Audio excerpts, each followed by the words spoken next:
Hello everybody, welcome back to the stream. Welcome back to our normal time. We are back for our usual 9:30 a.m. slots. Everything's all good with just the events of the last 2 weeks, so that's all alright. So let's move on to Asphalt. So we got a pretty busy day ahead because we have a brand new special event.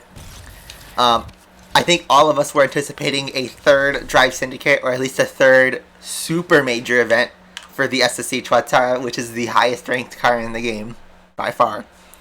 Almost 5,000. You would have thought that it would have some mega event, because they tried to keep this car so hidden.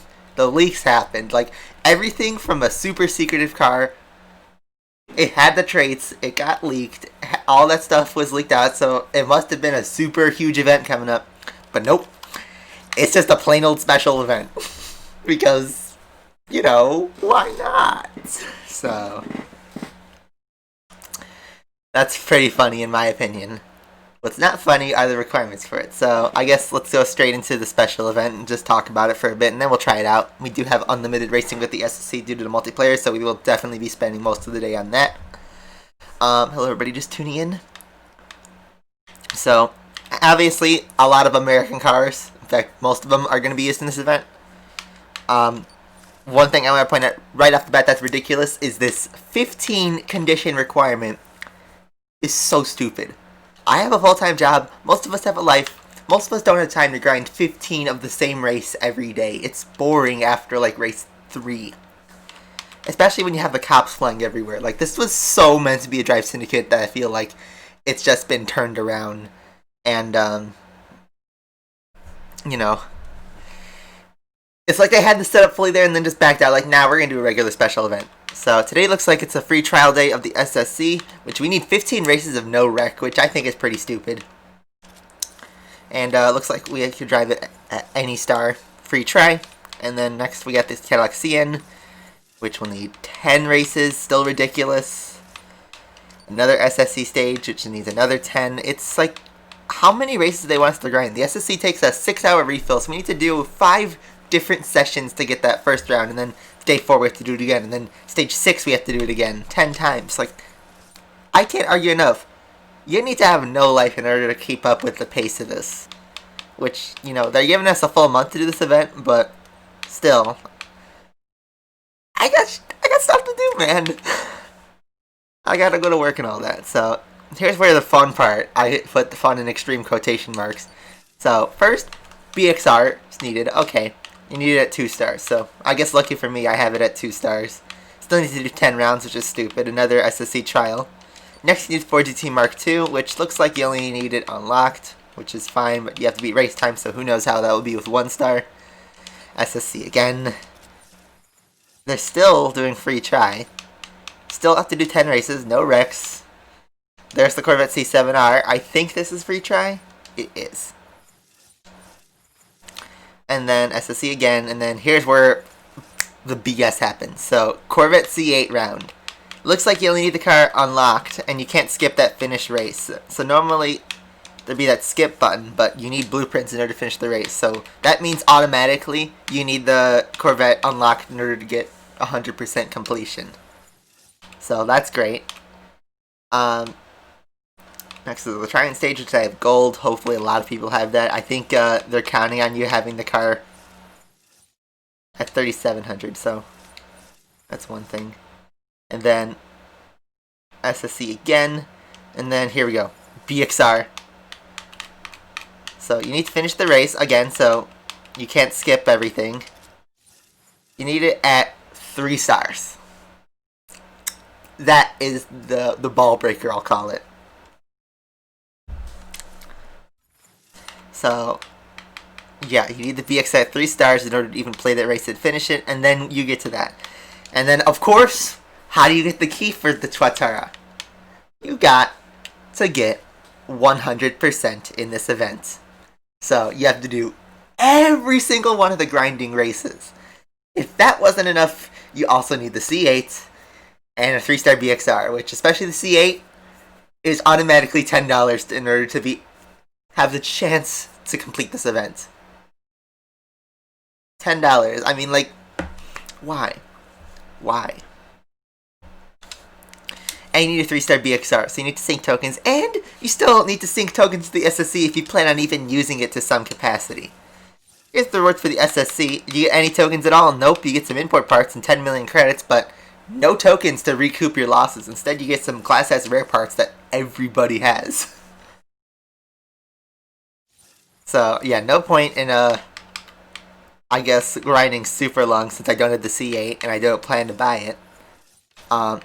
It's really pay to win, like, for that car now. It's, unironically, a pay to win car now, because it might be the fastest car in the game that you have to get by only paying. Unless they somehow give free blueprints for the C8, which I think is very unlikely. So let's move on to a little bit of a better thing, but better is not by much considering the circumstances, so let's go to Grand Prix. We have a Grand Prix going on. Entirely new. Elite Grand Prix involving the Tri and Nemesis, which I kind of like, but there are some problems with it. Of course, with everything. So first I'll give a little quick update. I unintentionally, and I'm honest, like, I accidentally sandbagged into Tier 2. Like, I got a 32-second time did one try, and I'm like, yeah, that's enough. And then that was Tier 2. I was trying to get into a low Tier 1 group, but, you know, it kind of worked out to me since I've seen a pretty easy route going. So, I've gotten first place in every round so far. Let's see how far I won round 4, because I didn't try much. Barely by a 1/10 of a second about.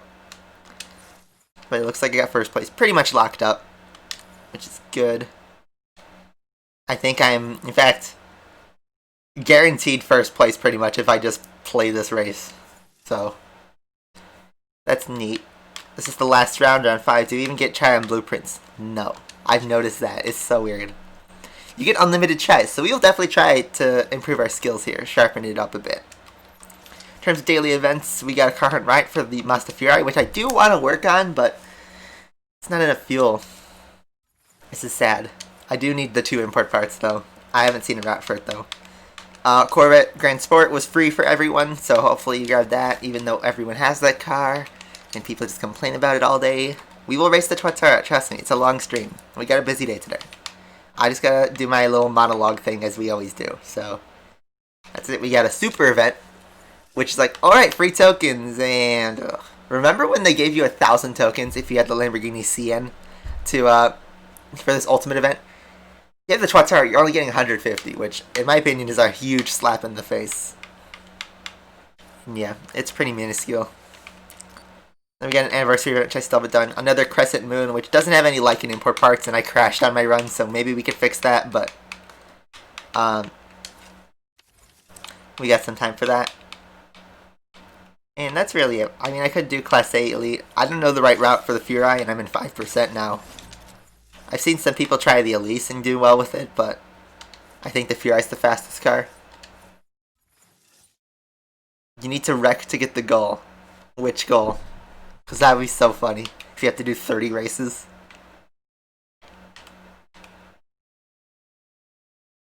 Alright, so let's try the Tuatara first. So I'm going to go straight into this day's event. So let's see. What does this pack have? Oh boy. So they even throw the Tuatara in packs now, so it's uncertain. So, yeah.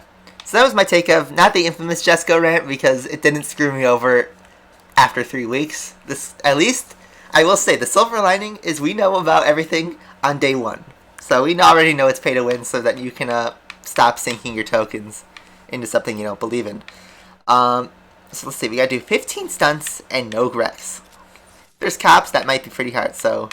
Oh, it looks like we get to try the decal. I don't think I'll upgrade the car, because it's kind of just a waste of credits. Unless I absolutely need to meet rank requirements. The AI was pretty aggressive yesterday. Oh, the Try GP needs a wreck goal. Because of course it does. At least we have an unlimited attempt, so we don't have to like compromise fuel for practice. The Tuatara at max, I think, is better on the Jesco at many tracks, but the Jesco can be, in the right hands, the Jesco can be faster, if not at least matching the pace. So let's see, we gotta try and not wreck at all. I think the stunts should come automatically. So are there cops in this event, in this race? If there are, it might be hard to do the no wrecks, but let's see.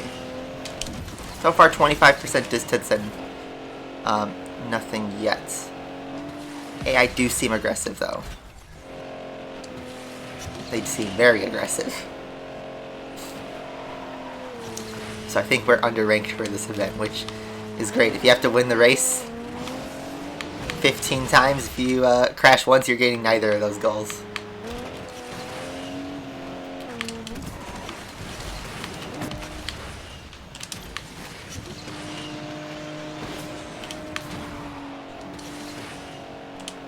I'm trying not to wreck just to get my car around the track, but it looks like the AI are pretty aggressive.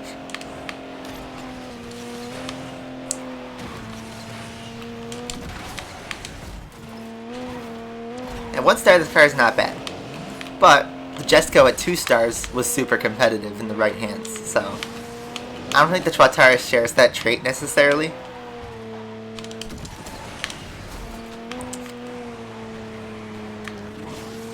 Okay, so the AI does back off after some distance. Did we meet our stunt goal though? Let's find out.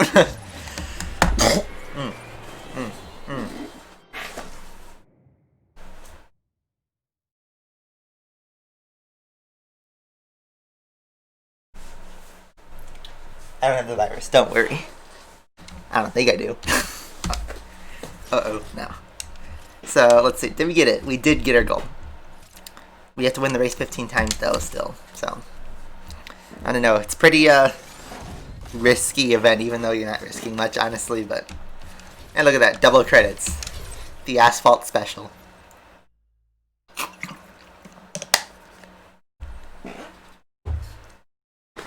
So I don't know if I want to keep going with the same repetitive race because it costs fuel. Maybe later, but I do want to at least try my hand at some of the other stuff. I do really want to improve on the car hunt riot. Morning, everybody, or afternoon, or night, depending on where you're at. This looks like I'm trying to get into like the top 30. Which is a 146. And top times are in the 144s.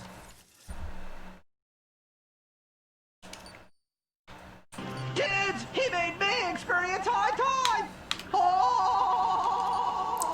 So let's see. I could also try Crescent Moon, but I think honestly one decent run and that might be it. Let's see. I'm going to try the Fury event. Have you watched the new Asphalt channel video? Yes, and I actually was planning on taking plates in that, but I wanted to do a guitar riff, and I wasn't good enough, in my opinion, what I got at the time. If I did it now, I think I'd be able to play just fine with the beat and all that. I wanted to do like a guitar solo too. I've been trying to practice that.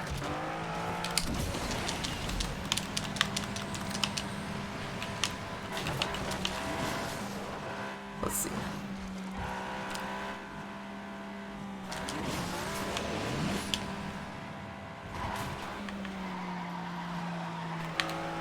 I feel like Shockwave would be faster, actually. No airtime. I feel like airtime's pretty crucial in that part.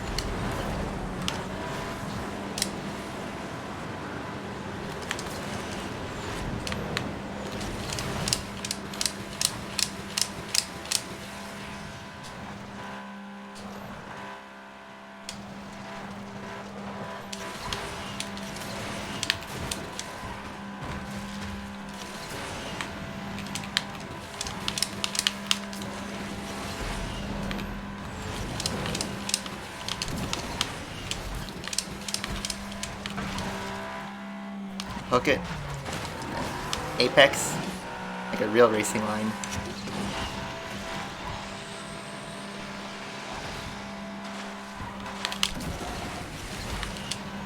This is risky. I made it work.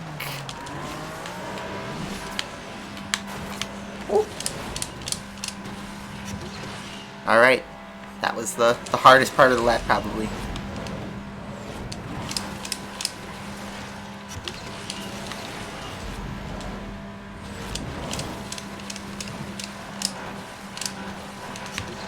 perfect run? Where's the perfect run? 47.8. Not good enough. At least not for my standards. We're in 81st, but I might need to see a route first before I try that again. And that's still 5%. The Tuatara, I think, is better to drive, like, overall, so it's probably a better multiplayer car, because it could pick up speed faster. But I think in the right hands, the Jesco might actually feel better to drive, because it floaty drifts better. 185 people, by the way. Nice. So, I did one race in the BXR to see how bad that is. I don't think we'll spend tokens today. Honestly, I don't think it's really necessary. The Jesco's also pretty glitchy, admit it. I'm going to do a race with the Lycan, and then we'll see where we can go from there. I think then after that we'll try a Tuatara multiplayer. Then once it gets too toxic, we'll do Unbreakable, but I think that's honestly a little boring. We're talking about Burnout now. Oh, don't hit the bus. Ugh, why AI, you gotta make it so difficult. Oh, gross. Get out of my sight, AI. And get the fast landing. Oh my god, AI are horrible in this race. I'm gonna go through. I don't have any sound, so I don't know where the AI are at. Oh my god, stupid AI killing my run. I hit the wall, I guess, at some point.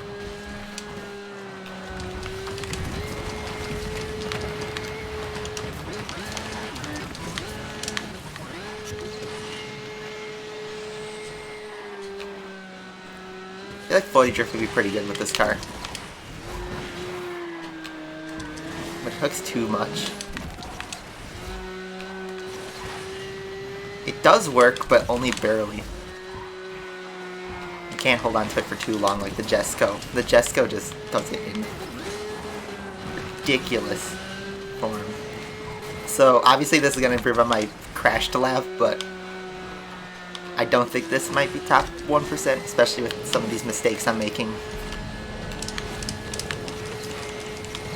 I mean, we are going fast now, but is it enough?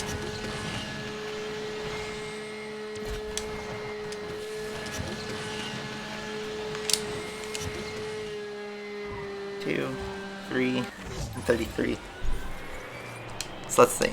Is that in the top, like, 200, I'm guessing? Yeah. Oh, not good for my standards, and that's only 5%. I want to get top 1% because, you know, there's tokens on the line, so I can go faster. I just need the AI to not mess up my run. Driver Fish is here. Welcome.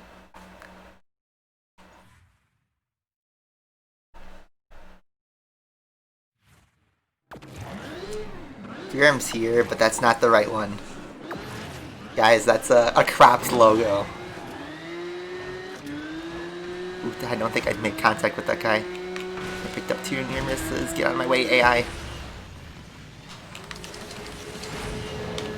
Alright, much better. Ooh, hook that drift, come on. And hope to get a punt from the AI, but not a side swipe. Like that. Oh my god, freaking AI. It's horrible. They've made it so bad. I don't know how they've messed up the AI in this game, really. They've done like this pseudo rubber banding thing that just doesn't work at all.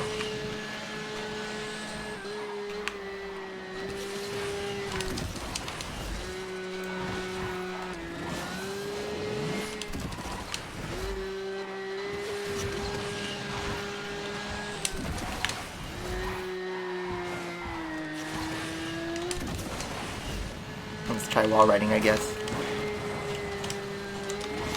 That seemed to work.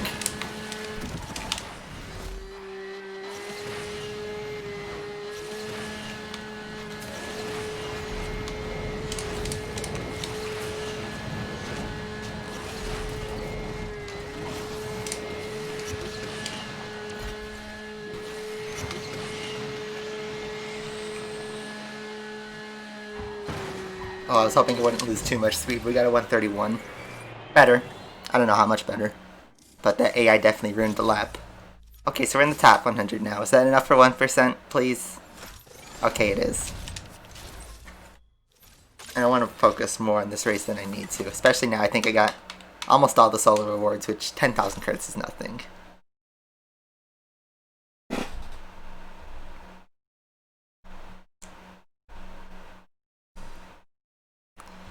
So, Formula 1, if you guys haven't followed the news, so on Thursday, it got revealed that Sergio Perez had tested positive for the virus, which I thought he had concerns like many races ago about the virus. Like he got tested in Hungary, I think, and survived. I'll get to you, Driver Fish. I do have answers for you. But yeah, Sergio Perez got coronavirus, and it turns out both Mercedes reserve drivers that were supposed to be in place were unavailable for some pretty weird reasons. So they called up Mr. Nico Hulkenberg and got him back into a seat in Formula 1, and that's where he is today, in Silverstone. He did not qualify where the Racing Point should be, but neither did Stroll, so I think that's kind of weird. Also weird weekend for Seb and Alex Albon, who seem to have not gotten their cars right, especially Seb. I think Ferrari's kind of screwed him over there. So yeah, and also Mercedes are way too fast. So, Driver Fish, I finished The Last of Us 2 about 9 hours ago. I finished it very, very, very late last night. And wow, it is quite a game. I don't know if you guys are okay with me talking about it, so because I do have obviously some thoughts on it. We're going to start with the SSC season for multiplayer, but first let's take a look at that nostalgic paint job. Again, just beautiful. So let's get right into racing. Maxed unlimited tries, so let's drive it. So, first, because everything I want to talk about is a major spoiler. There's tons of major spoilers. My opinion. I liked the game. I liked it. Okay, so first off, major spoiler alert. So if you haven't played it, maybe mute for like 10 minutes or so. Or just log off the stream. If you do want to avoid the spoilers. But massive spoiler alert. Because the game's huge. So if you're planning to play the game, click out of here. Just fair warning. You've been warned. Massive spoiler alert. I really liked the... Okay. So first off, obviously, graphic-wise, sound-wise, music, that game was perfect. Like, it was set up at least and presented in a very beautiful way. I thought that was top quality, which you would kind of expect from a AAA PS4 game from Naughty Dog in 2020. I would have thought maybe they could try their hand at the PS5 releasing so late in the PS4's life cycle, but the game was planned to be released earlier, but it went through delays, so I understand that. Story-wise, I am really sad with the ending. That was actually one of the only times I've like kind of almost cried from a video game. I know that sounds overdramatic, but it really was super sad to watch it panned out. I got totally faked out by the ending. Fake freedom. Is that a fake Nikan?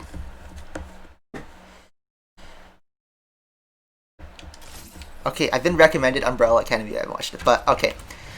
If the game had ended on... If you guys remember, there was a scene where they were at the farm. And Ellie had this little baby, JJ. And like they were on the tractor and it's looking out in the cliff. I thought the game was going to end right there. And if it ended right there, I would have thought, stupid cliche ending. They could have done much better. But of course, in classic Naughty Dog form, there's a twist. And I think it's honestly kind of a beautiful story how it all connects. So, so Ellie goes after Abby, which I guess I'm not really in support of, because it's like, why is this unnecessary? She gave up everything. She gave up her life with Dina and the kid and staying away from all the fighting and war and clickers and all that drama. And then she goes right back into it And what pissed me off more than anything is that she lost her fingers, so she couldn't play the guitar at the very end. That was what made me almost cry, because like she had worked on that from Joel, and then basically tore that apart by trying to go out for revenge. So she lost her ability to play guitar, and she couldn't even finish the job. So Ellie did all that for nothing. And I actually felt bad. I know like it's a video game character, so you shouldn't like really care, but I feel bad for Abby's character, because like it was pretty rough though. The second half of the game. I gave you guys a fair warning. Yes, this is major spoilers for The Last of Us 2, so you were warned.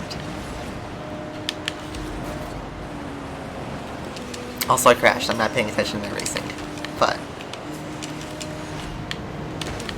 I mean, you can't talk about Abby without talking about Joel, which people really didn't like the intro to the game because of certain event.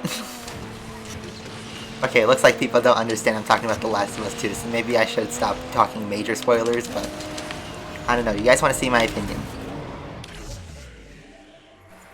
Blindfolded with the SSC. It's the second Last of Us.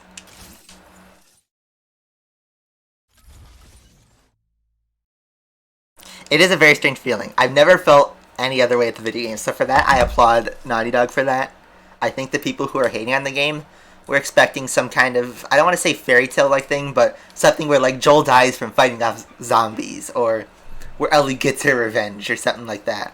But if they did that sort of route, it'd be too cliche, and that game would be instantly forgotten. I think people are going to be talking about this game for a long time.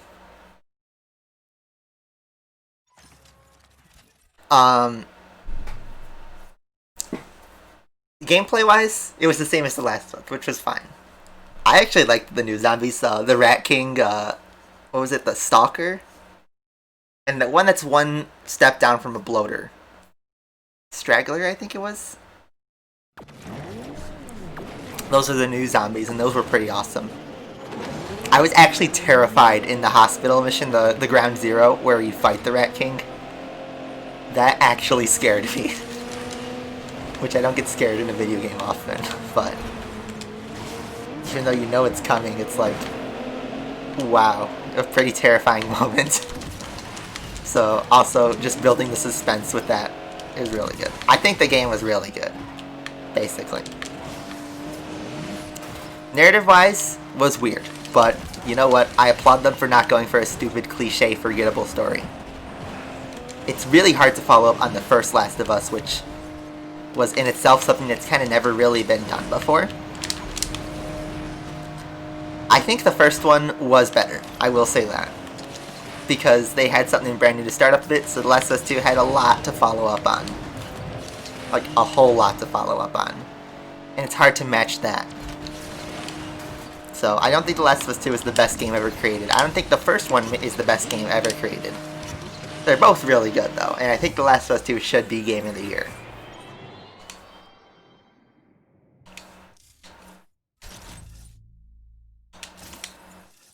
Because here's the thing. If you play the first Last of Us, if you treat it like it's a zombie game about getting revenge, that's one way to enjoy it. But the first game is about a father who messed up, lost his daughter, and gets like a second chance. And gets a chance to kind of recoup from his mistakes. But then he makes a massive, massive error at the end of the first game. And then in the second game, he gets what he deserves. The second game is not necessarily revenge is bad, or revenge leads to direct violence, but it's a lesson about empathy. Because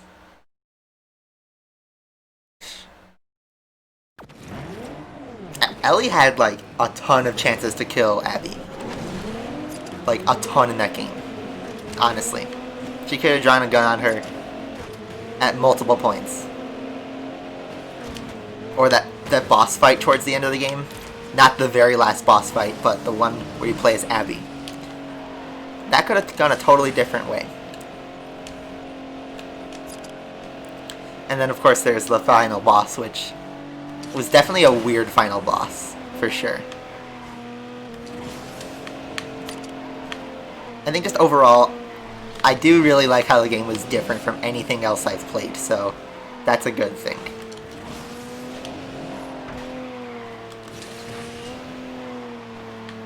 And then of course, there are some questionable... I'm not saying the game is perfect, because it's not.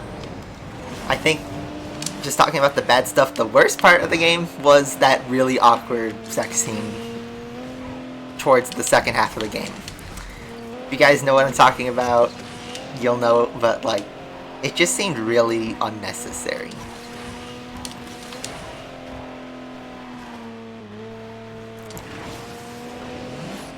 And it made things a lot more complicated. But to me, it was more like kind of... At least the graphic they showed, it was unnecessary. And then...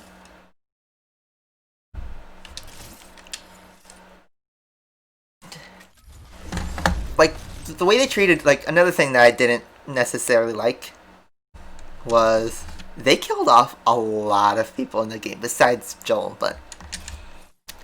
so many people died and were never really, like, I guess, reflected on. And also something that kind of pissed me off was, okay, when Ellie was, like, going through the hospital, and she tortured, I think her name was Nora? Tortured someone who was, she was looking for Abby's location. She tortured them, but they never actually showed it. I thought when we were playing as Abby, we would see that since we were seeing all the other stuff she came up across. But they never showed that. And then they never reflected on Manny or Jesse. A little bit on Yara. I felt bad for the... I thought the Yara and Lev, like, story arc was really nice. I was not expecting that. I liked that part. Which normally a shoo-in character that you do in the second half of a game is pretty unexpected, but I think they did really well with it.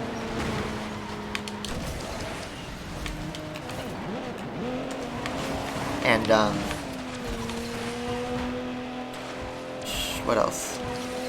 Oh yeah, and I guess the very end. I think they are pretty open to do what they want with Part 3, because at the very end, you know, Ellie lost 2 of her fingers. She can't play the guitar. The house she was at was abandoned, the farm, the animals, the baby. So you don't know if she went off to Jackson or if she went off to do something else. So, they left the door pretty open for a third game. I think it will be quite a long time before we can find out some details about that. The trailers leading up to Part 2 obviously were not... were more of a distraction than what was actually presented. I never saw the leaks, so I don't know if anything changed between the leak and the final product. Apparently stuff did, but I haven't looked into it.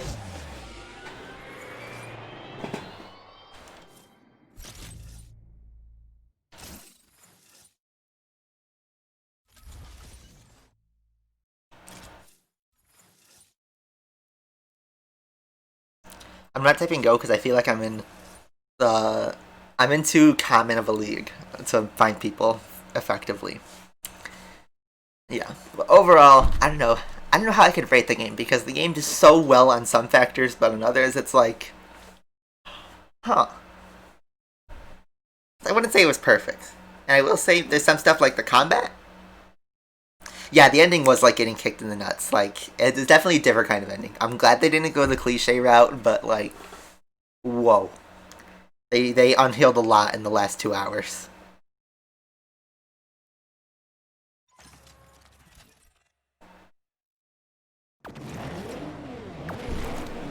And, okay, the ending wasn't meant to be, like, you know, poorly written, but the ending was definitely trying to convey a different kind of message than what was thought. I was totally faked out by the house part. Ooh, not dead. But I'm in danger. Massive danger. And not dead. Oh my god. Okay. Bro, I don't like this. Something's wrong, I can feel it. Let's get that shockwave going.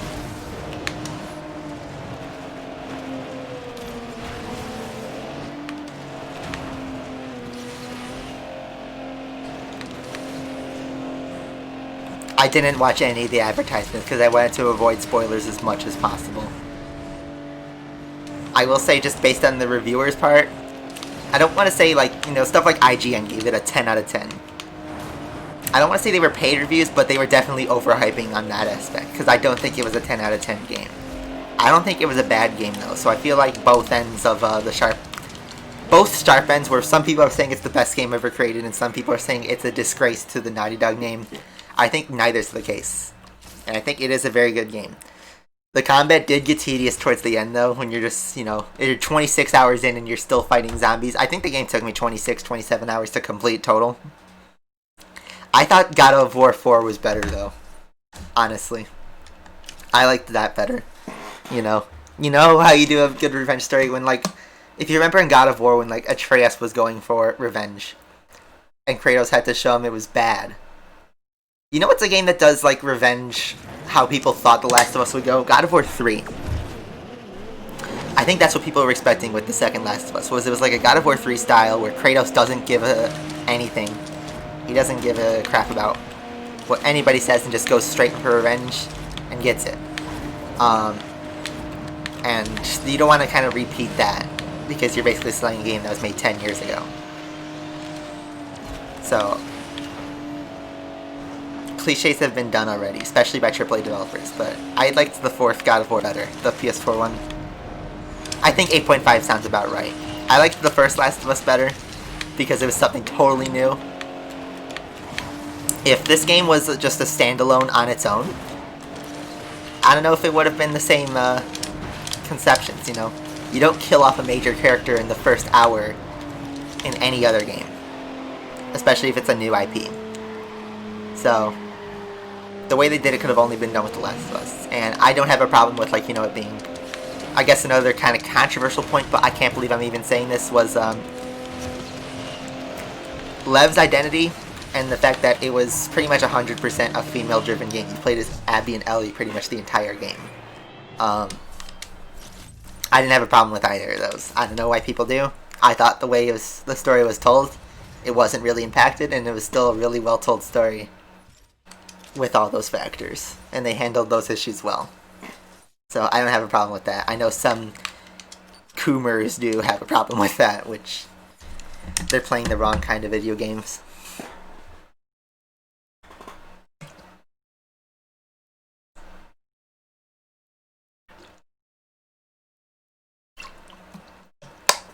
I don't know. Neither Last of Us were my favorite game of all time. I definitely think they were really good. I haven't played Ghost of Tsushima. I don't really plan to play it. I've heard it's pretty good. Normally I'm not a fan of those kind of games, but maybe I could try it out. I don't know. I was kind of planning on, I don't want to say taking a hiatus, but I wasn't planning on really picking anything up super new recently. I was actually expecting The Last of Us 2 to last a lot longer than it actually did, because I remember the first Last of Us took me so long to beat it. But also, I guess I was busy with college and stuff.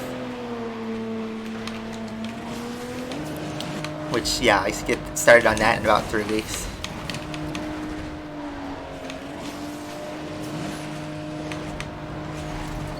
Oh, too wide.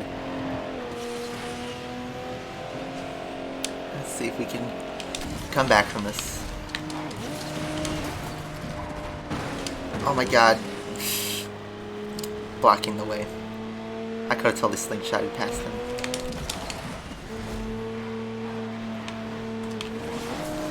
Alright, let's see.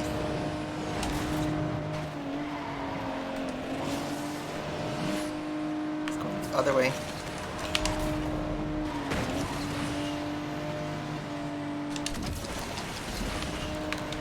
I mean, here's the thing, like, I still think The Last of Us 2 shouldn't have changed much in terms of narrative or do the job it needs to do, because the thing is, Naughty Dog, if you want a cliche happy ending, play Uncharted 4. Uncharted 4 is a really good game too, also made by Naughty Dog, and also has a really good story. And you know what? Naughty Dog can't make the same game twice, so just play Uncharted 4 if you want a game with, I don't want to say cliche ending, but a feel-good ending. That's for sure.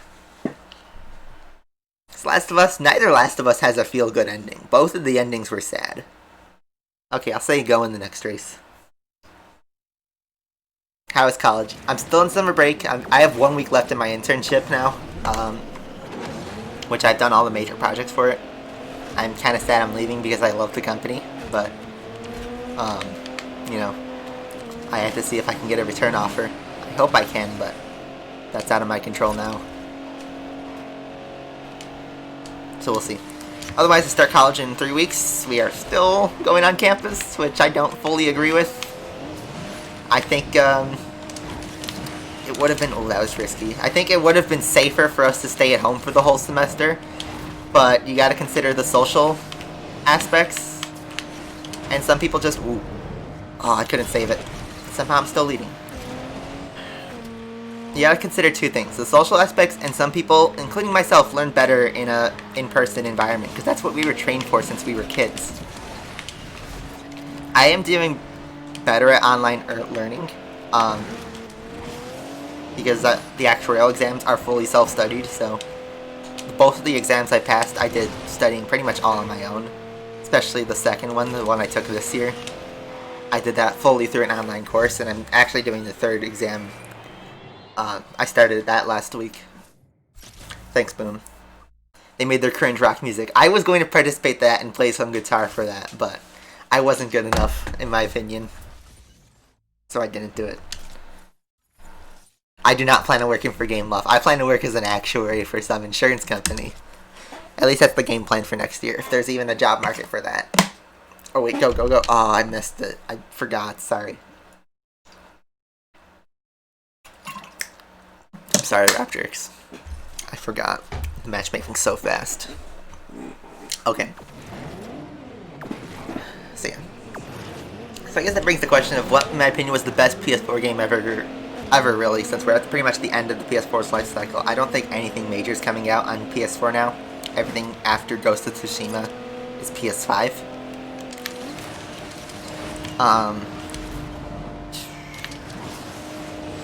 I've played pretty much all the major hits except Horizon Zero Dawn. I still haven't played that yet.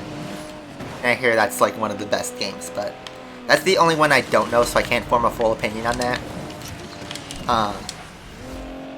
I think God of War 4 was probably the best one. Spider-Man, I really enjoyed.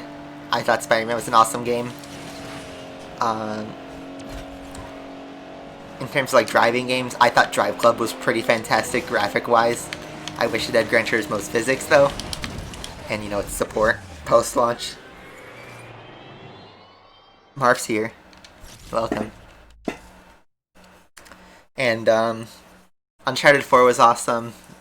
The Last of Us Remastered, which was how I did the first one, was really, really good, as we mentioned before. What else do I got? Just looking at my game collection real quick.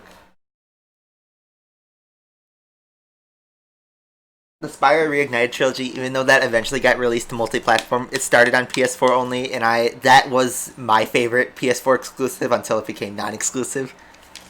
That still was, I think, my favorite game of the last 3 years. Just personally. And, Oh, wait. I'm backing out. I gotta type go. That's right. Not forget. Have I played Minecraft? Yes. Of course I have. I think every kid's played Minecraft at some point in their life. There's recently a comeback at it in college, but then that kind of died off. I got a friend who's grinding a world right now over the summer, but it's on the Bedrock edition, which I don't have, and I forgot to claim my free copy of it. So, sad. Sad boys. I don't plan on buying the Legend Pass. I like the GC Sport. I thought, graphically, one of the best games on PS4. But, in terms of single-player content, it wasn't a full GT game. I am really excited for GT7 though, so I can't wait to see what they do with that.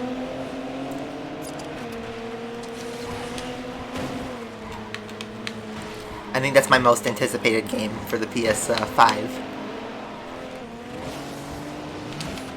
But yeah, I'd probably say God of War 4 is my favorite PS4 game. Kinda knew that was gonna happen. This thing doesn't hold speed very well at low speed. Neither does the Jesco, but it really needs acceleration in order to get going.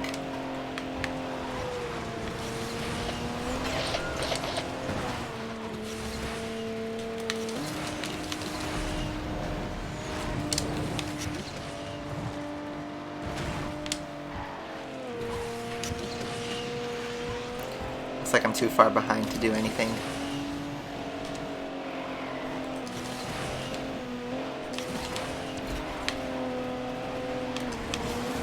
Oof, I got tipped in the front end. Can't go off many people's bad luck. Okay, I have no idea where I am. Oh, I think I got pipped for 7th. Yeah.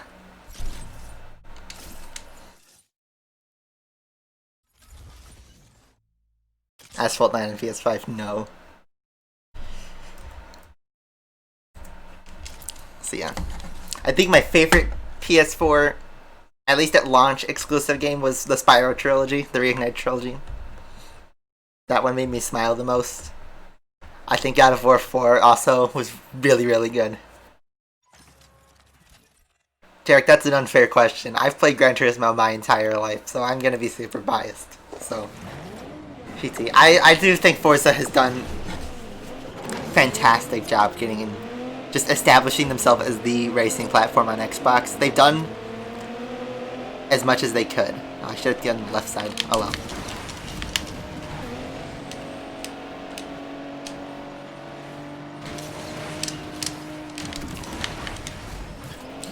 I don't know if this route's faster. Is there a drop? It's not. There's not a drop on that side either. I would have thought so.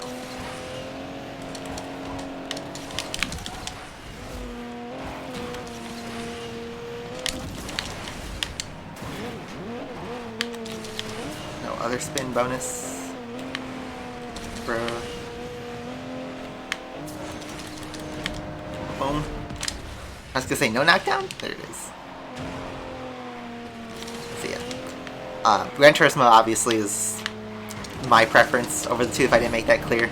But I think Forza is great. Forza Motorsport 4, in my opinion, was the best one from that genre. And then in terms of Forza Horizon, it's hard to tell. I think the first Forza Horizon was probably the best of the 4. I mean, in terms of content, Forza Horizon 4, I've actually never played the new Resident Evils or Metal Gear Solid 5. Those are other ones I haven't played. I was hoping they go free at some point.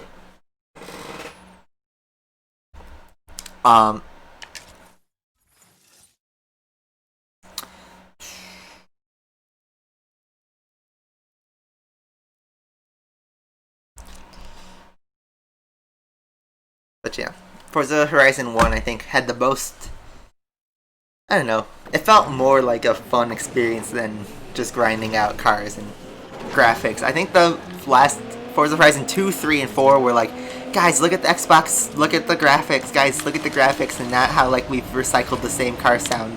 The upgrades are the same. There's gonna be one broken car. The races are pretty repetitive and you don't even need to win them. Guys, look how much we can drag out this game. Look how much they've, just a side note, look how much they've dragged out Forza Horizon 4. It's like, it feels like nothing anymore if you've played it recently. It's been out for almost 2 years, and it's the same game as it was in 2018. Which, not saying it's a bad game, but it definitely feels old. It's aged. I'm tired of it. And the same thing happened to Horizon 3 and 2. I think 4 was the worst case scenario because they didn't have a new Forza last year to go off of it, so they have to keep milking Horizon 4 for what they can. Oh my god, get out of my way. Oh, wrong route, wrong route. Damn, okay. I got zuck-bucked. I haven't paid attention to my rank at all, so I don't know where I'm at, like leaderboard-wise. I'm probably going to drop after this race.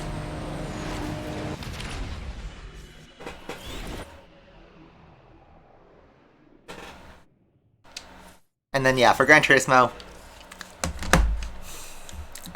my favorite game of all time is Gran Turismo 4. That's not going to change unless something really blows my socks off. Which I have pretty high standards for that to happen. Gran Turismo 3, also amazing. One of my favorite games of all time. And probably the best GT that had the alt physics. But it had the only thing that makes it not perfect is it had a short car list. I wish it had more cars. Because, you know, GT has 3 has like 180 and Gran Turismo 4 has like 750. GT2 was really good. I really liked Gran Turismo 5 as well. Because I remember getting that game for Christmas when I was 10 years old and just having the best time of my life with that game, even though, like, people complained about that game a lot, but I loved it. And that game has its own kind of soul. I do agree that racing games in general are kind of bland. See Project Cars 3, for instance. It's a carbon copy of Grid, the rebooted Grid, which, by the way, everything is getting a reboot still, including Forza Motorsport. You know what I like? Gran Turismo 7 did not call it a reboot of Gran Turismo. I'm glad they stuck with the numbered format. Oh my god, I got pushed off the circuit. But I'm glad they stuck with it and called it Gran Turismo 7. It's okay to acknowledge that you guys have had so many games in the same series. But, you know, I get the one thing. If you call it Call of Duty 15, people are going to be like, really, 15 Call of Duties? But that's the truth. Final Fantasy's done it. And Final Fantasy, like, isn't it Final Fantasy 7 is regarded as one of the best games of all time? But then they had Final Fantasy 15 that came out a few years ago, and that was also still rated pretty well. I'm not a fan of that series, but at least they can acknowledge how many games they've done. Or, like, I hate when, like, games have to start using rebooted subtitles to hide the fact that this is, like, their 8th, 9th, 10th release. Need for Speed did it. Forza did it. Grid did it, which Grid only had 3 games, so why did they have to do it? If they could release Dirt 4 but not Grid 4, what is that? Consistency, Codemasters. Formula 1 has had a game release every year since 2009. Madden has been released since like 94, I think.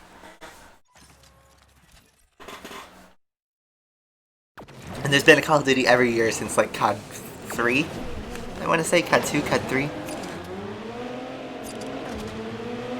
And that won't stop. Or will it actually? They haven't talked much about if there's like supposed to be a Cold War Call of Duty coming out this year. I haven't heard much of it though. Because normally at E3 they would be talking about it around now.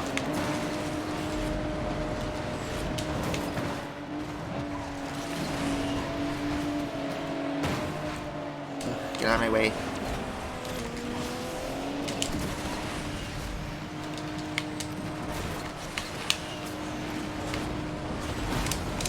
No! Oh my god, I saved it. I actually saved it from a flip. I got so lucky there. I don't know where I'm in position-wise. I think I'm still in second. But this guy's connection is all over the place. Oh, it's Raptrix, and he left the track.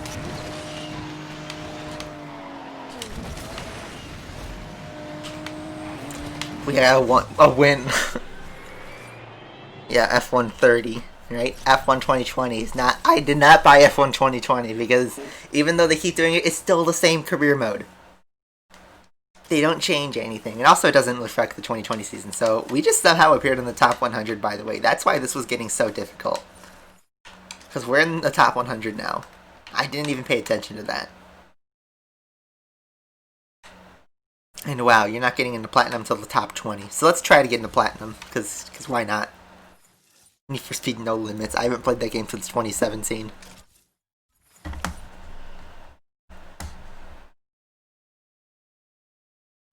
Okay, but Gran Turismo does not have consistent release times at all. Like, what was the releases? 1997, 99, 2001, and then 2005. And then they did a spin-off in 06 and 09, I think. When was Tourist Trophy? And GT And then they had GT5 in 2010, 2013, 2017, and then 2020, question mark.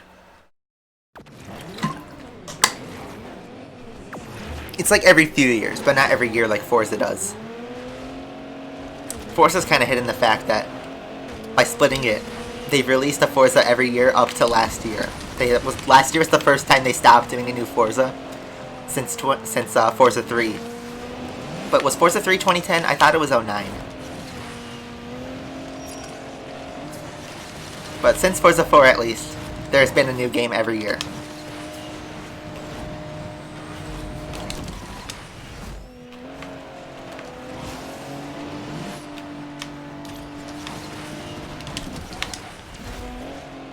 I tried to do a floaty jerk combo.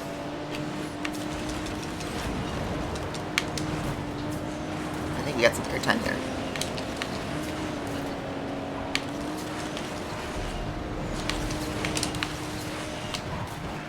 No! Oh my god, I saved it again!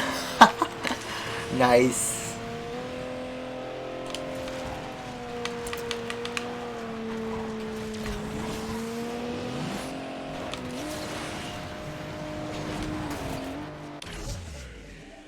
Racer speed shift 2. That game was okay. But that was it. It was just okay. I didn't love it. I didn't think it was bad, but I didn't play it that much.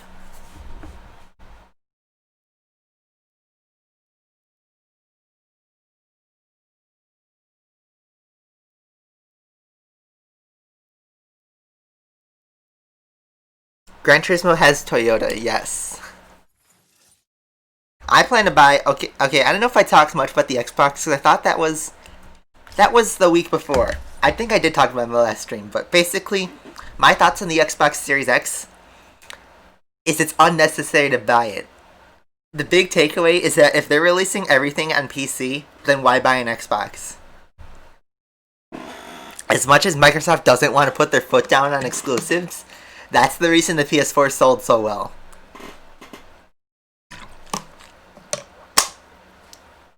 Fernando Alonso's in this race, uh-oh. But, yeah.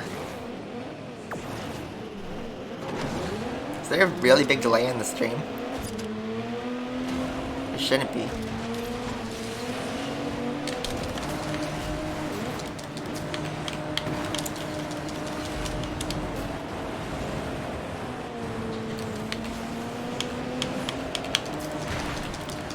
Oh my god, I got no barrels. And no slipstream to put me back in the race. I liked slipstream. People hated it. I thought it was fun.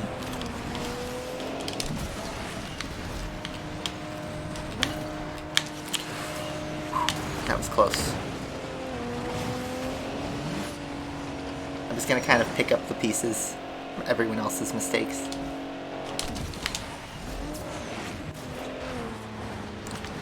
Tried something new, and I failed. And the acceleration without nitro is so bad. That isn't, like, I guess, done enough.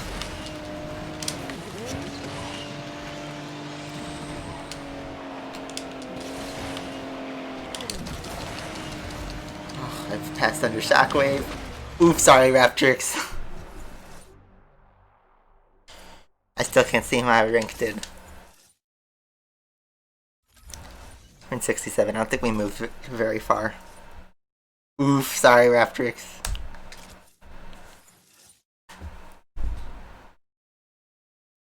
You want a new Hot Pursuit? Yeah, me too.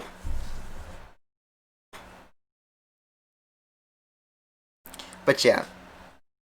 What's the point of buying an Xbox Series X if everything's gonna be released on PC? And you're like, oh, buy Halo. But Halo's gonna be on PC, it's gonna be on Steam. I'd just rather play it on PC. Because then you can play the controller and not buy a $500 console. And also the multiplayer is going to be free, so you might not even need to have the Xbox at all. And I think Forza will also go on PC, because Horizon 4 was on PC. But the PS5 is going to have exclusives, and a lot of them. There's going to be a new Gran Turismo, a new Spider-Man, a new God of War. Naughty Dog's probably going to do more new stuff. They have all the developers. The new Horizon Forbidden West, I think it was called. The point is they're going to have a lot of new and good games. Also, Xbox doesn't have bug snacks. Where's the bug snacks type? Oh no, I tried to float it and overspun it. Will I go for the SSC? No, because I don't have the Corvette. And everyone's like, oh, you know what the other thing about Xbox? People love to, like, pretend just to hide the pain. It's like, we got Game Pass. We got the best deal in existence. You know, here's my thoughts on Game Pass. It's a great service if you remember renting games. I think Uncharted, they finished off the series with Uncharted 4. So maybe if they do new characters, they could do it. But I think they meant to close the storyline with Uncharted 4, which I was happy with that. I think most people were kind of happy with the ending. Unless they do some, like, prologue stuff. But they already did that with the PS Vita game.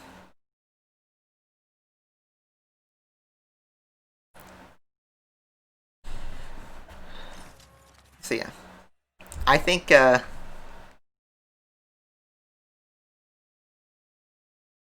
don't know. PS5 is just a better buy. Because if you have a computer, just get the Xbox games on PC.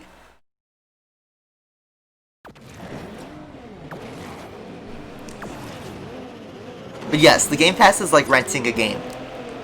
It is quite literally a rental service because you don't own the games. You just kind of play them, and then when they expire, they're expired. And you pay like $15 a month or something like that. They got rid of the 1-year Xbox Gold membership, which kind of implies that they're going to get rid of Gold entirely. Which, I mean, that's kind of crucial. They need to make the online free if they want to try and compete with PlayStation. That's what PS3 did with the PlayStation Network. It was free and multiplayer for everything. Except some games have like an online pass, I remember. But then they also did that for Xbox when you needed Xbox Gold. So, ooh, not too high, not too high. I had to make sure I didn't go too high. You got this, Raptrix. Hopefully got some rank back.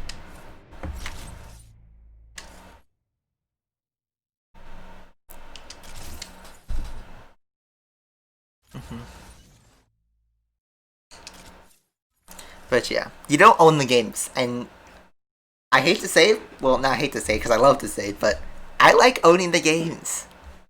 You know, I got into collecting PS1 games until stuff happened to my information, but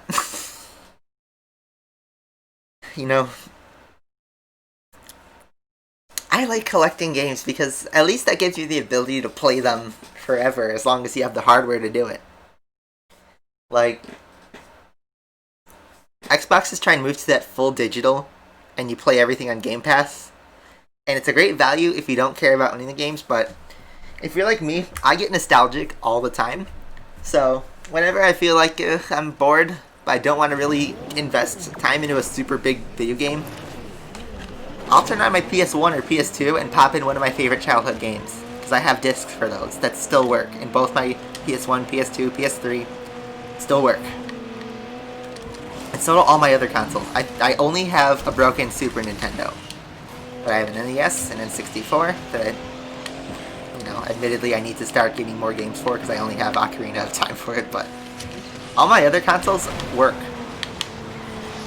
My Wii still worked when I came back for quarantine. My Xbox 360 works. My PSP, Nintendo DS, my PS Vita still works. In the way.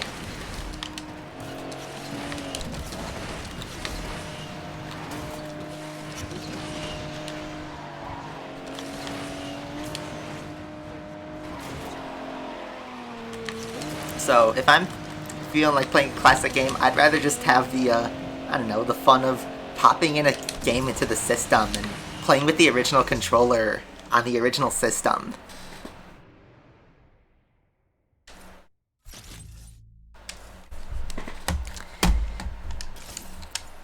Alright. I'll show you guys my nostalgic games that I always go to if I'm feeling down. So break time, since we're at an hour, and you guys are asking what are my nostalgic games. So we'll switch the camera. I'll do this again. We can't do this a couple weeks ago. So guys, what is my nostalgic go-to games? I will show you. Let me get them.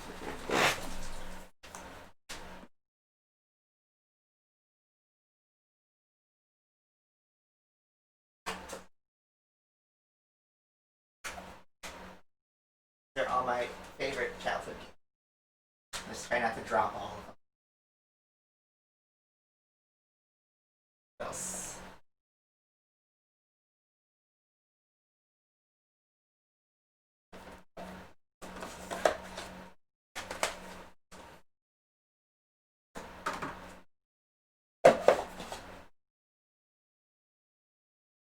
I think that's good enough. So ignore my messy room, but here we go. So let's start with PS1. So what's the game I almost always go to? It's my first game I ever played. I'm still looking for a manual for this game, but admittedly the case is in poor condition, and so is the disc, so maybe I should just rebuy the game. But the first Spyro that I've had since I was a baby, my first ever video game, one of my favorites of all time. I always go to the PS1 version. I sometimes play Reignited if I'm feeling bored, but the PS1 version, my go-to nostalgia game. Also on the PS1, Need for Speed 3 Hot Pursuit. I think one of my first racing game I've ever played, which was pretty fantastic. Also, my favorite part is the disc. Look at this. The booklet is a speedometer, and then you go to the disc. I'm just trying to align this. You go to the disc, and it lines up with the speedometer. How cool is that? Games don't do that anymore. So yeah, Need for Speed 3, also a favorite. Canon or Gran Turismo 2. I've said enough about that. It's the best racing game on PS1, hands down. And then let's move on to PS2. Like I said, Gran Turismo 3. I think it's an amazing game just to have fun with and play. And then Burnout Revenge and 3. The best two of the series. So, Burnout 3 if I'm feeling like crashing. Burnout Revenge if I want to like explode stuff. So, those are my games. I gotta put these back, but I think those are like, for PS1, PS2, those are my 3 go-to nostalgia games. The 2 disc packages, I have a lot of those. Metal Gear Solid, the first Gran Turismo, Driver 2, Final Fantasy 7, and Ridge Racer Type 4. Those are my big ones.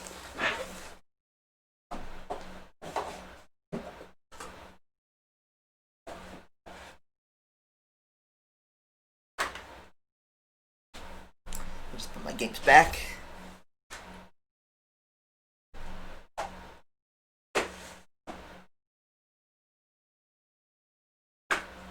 You see, with the Xbox Game Pass, if the game is still on Game Pass, you can still experience it and have fun with it, but if you don't own the game, you can never go back to it for nostalgia purposes. And yeah, you can see my PS3, those are my PS3 games back there. Those are all PS3. And then my PS4 games are down there. And I think you can see just in the corner, you can see in the corner right there, that's my PS1. Right there. Still works beautifully. So, yeah. Let's go back to Asphalt, since that's what you guys really want to see. Alright. I think break's over. Let's go back into Asphalt.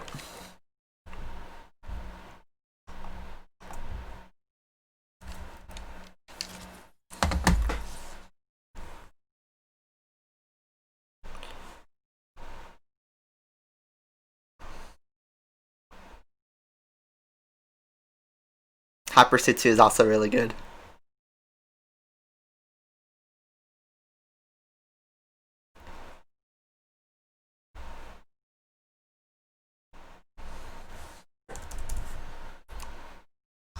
I still remember Eris.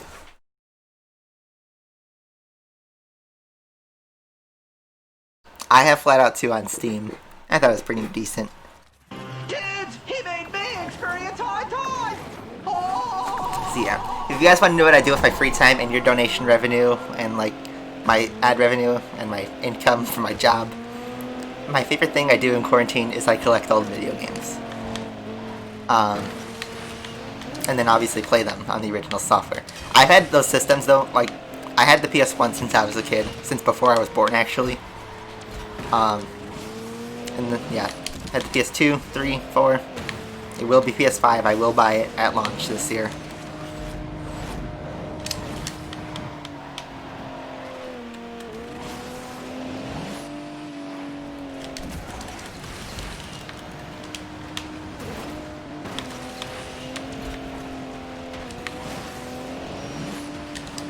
So, I already had the system, so the hardest part is finding the games for it. Something I was planning on getting into, but then the prices skyrocketed for it, was the Sega Dreamcast. I don't have one, and there are some gems I've never played on it. Or there are games I do have, but I don't have the Dreamcast version. Like, the Sonic Adventure 1 and 2, those are pretty... I've played both of them fully on the Steam version, but the Dreamcast versions are something else. And then Friday After 5 Challenge, those sports games, Test Drive Le Mans and Test Drive 6 for Dreamcast. The game left rock music. I have the riff memorized. I was practicing it, but then I wasn't good enough for my standards.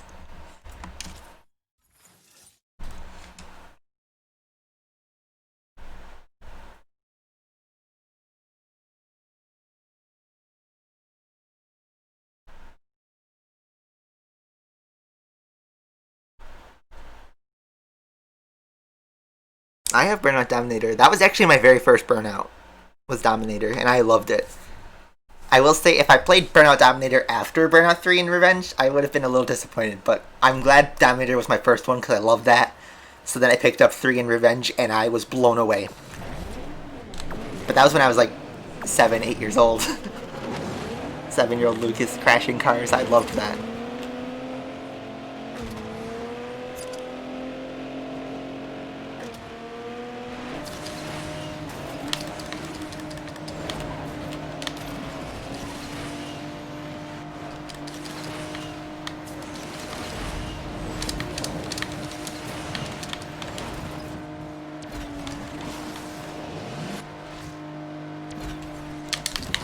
No, wrong way.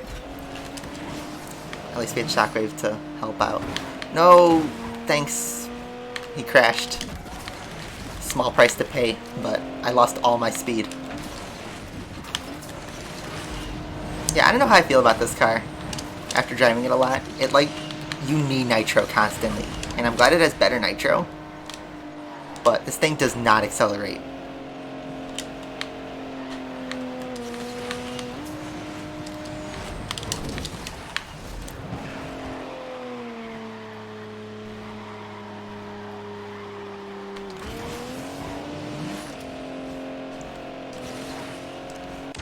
Rush 2049. I don't think I've played that. Is that like Wipeout? Because I played Wipeout before.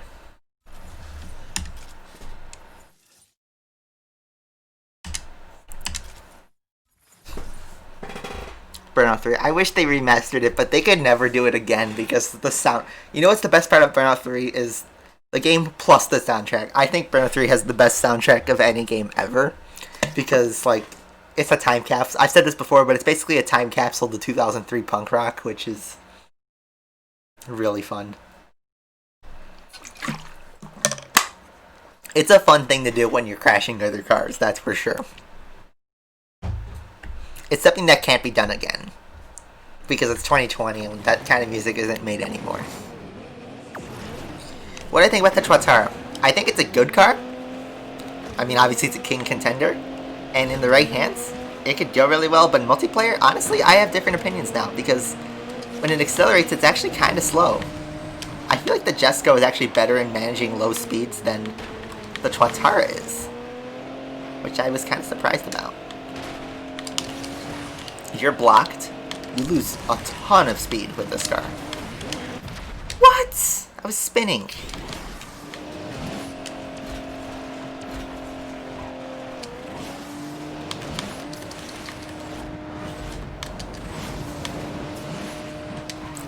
It is really fast, though.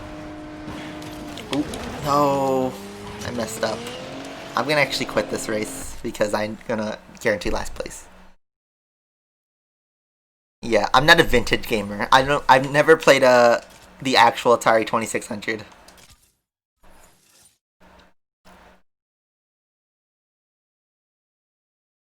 Because Asphalt 9 came out 2 years ago on the 27th.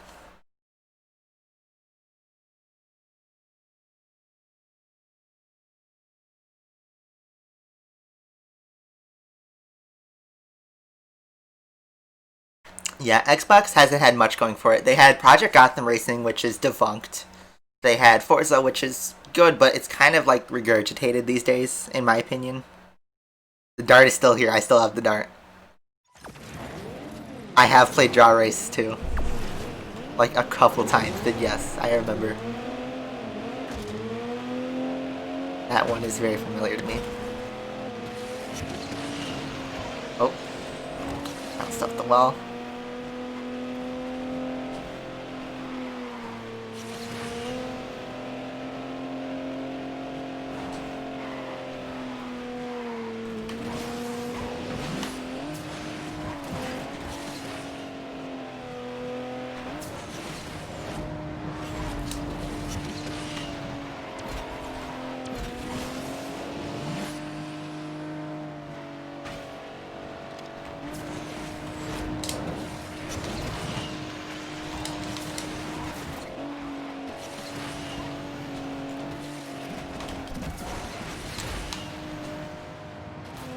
Drive Club? You mean the game that came out for PS4 like 6 years ago? I thought that game had really good graphics.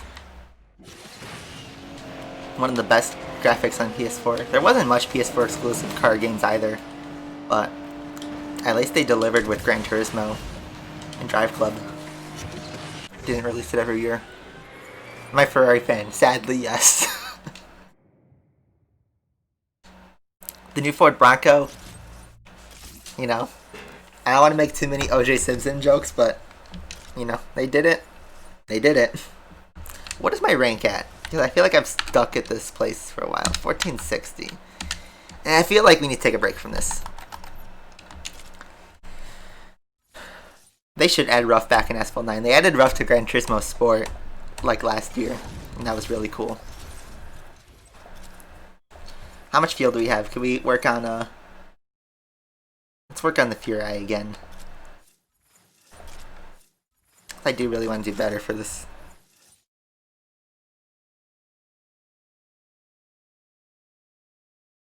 See, there's no other market. I think Marf did a video on this, but there's no competition to Asphalt because there's no other game like it.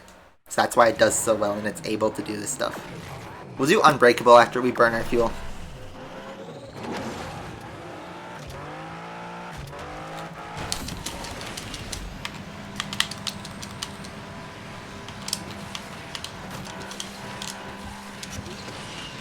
Let's try this.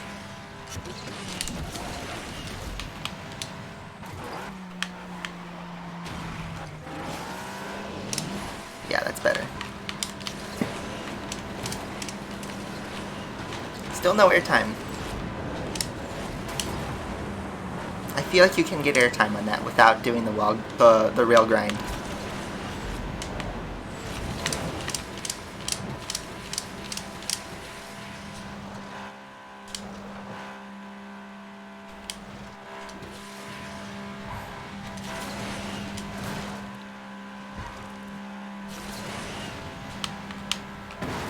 No, I crashed into the car.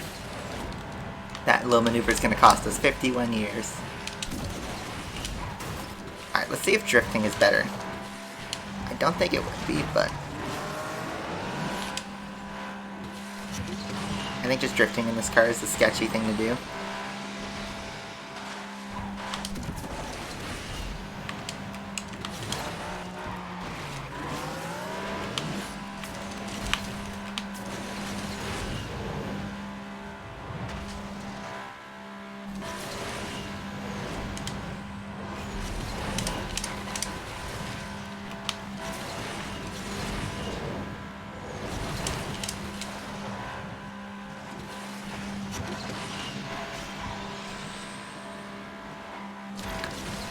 That costs so much time, 148.8. Okay, so maybe I'm not the best person to explain this, but Afi could probably explain this better, but the 360 floaty is when... So you know how if you're going at a really high speed, it works better for high-speed cars with good drifting. But also that's not the case for every car. Actually, it's better sometimes for bad drifting cars.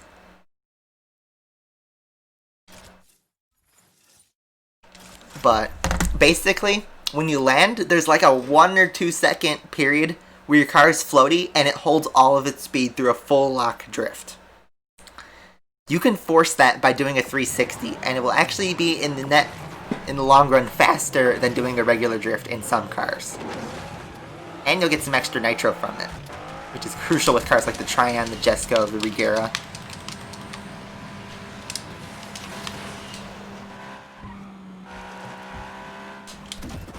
Nope. Oh, I messed it up. I was trying to do a 360 shockwave combo.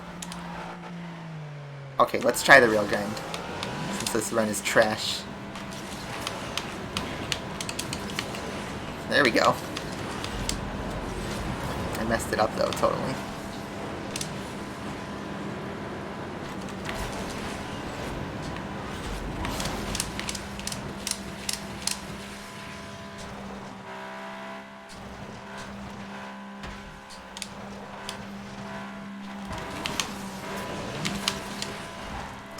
See if I could spin it on this ramp, because I take it straight. It does work.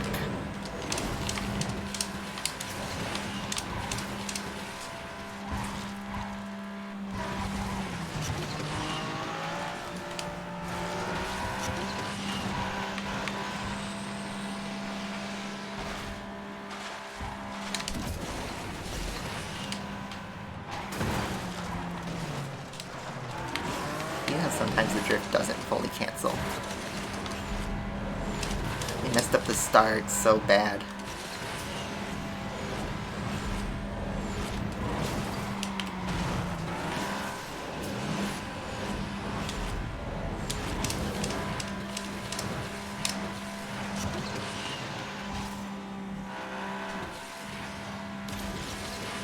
It's gonna be another high 148.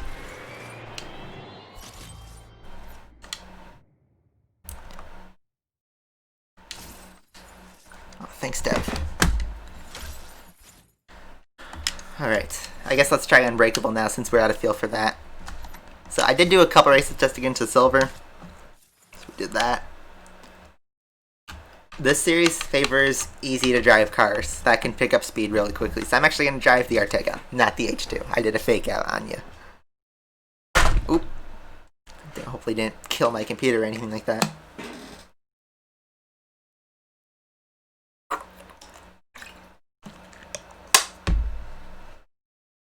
There's no Grand Prix.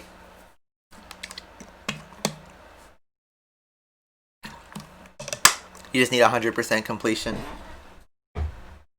of the special event. So, we won't get the SSC till next year.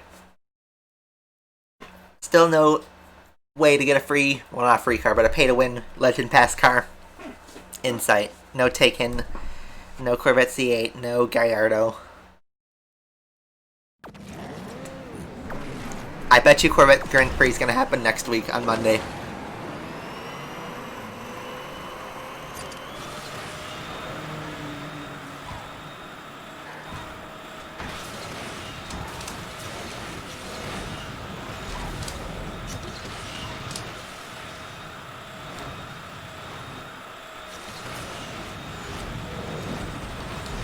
My favorite decal, the red stripe, the red with white stripes, and the Corvette Grand Sport.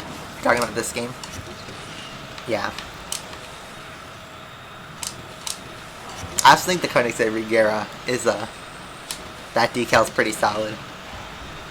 I don't have that one.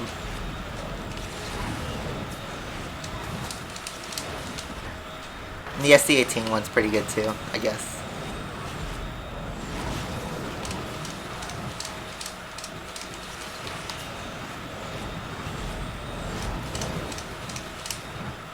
Yeah, the key is to have a car that accelerates well, but has a higher top speed than the common touch drive car, for most cases. So that you can genuinely outpace them and get around them kind of easily. Looks like the Ortega's a good case. It'll outpace the H2 at the start, and then it has enough top speed to hold its ground. We will do the Grand Prix. But frankly, this is kind of a boring season, so... Let's see. We might go a little bit longer. I don't have any commitments today. So many rewards, but no blueprints. Ugh, this feels like such a bogged season.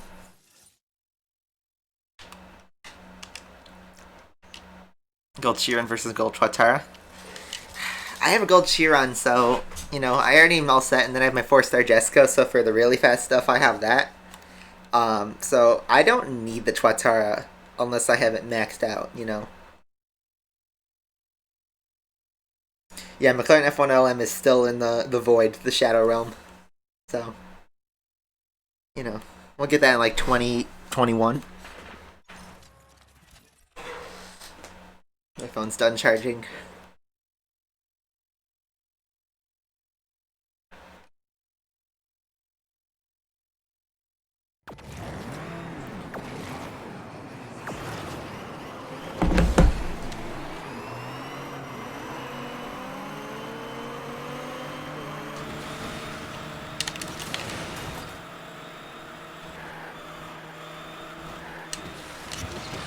So don't try to go for the knockdown, just kind of try to outpace him. Like that. Go for the inside overtake.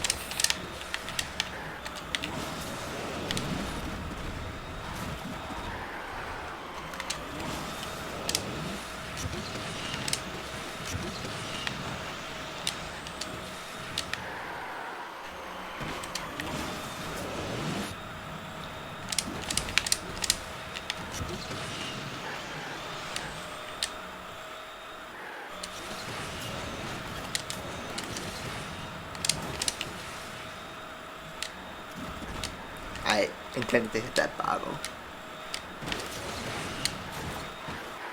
The Renault is Space, however we pronounce it, the van with the V10 F1 engine.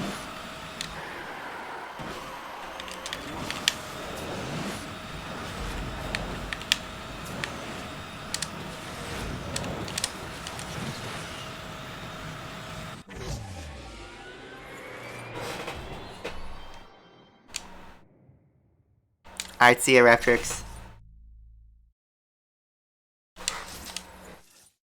You ever see that Jimmy Broadbent video where he drives it around the Nürburgring? Obviously in a sim, but it's a funny video. Or just driving it at Gran Turismo 2 in general. So we're still in silver.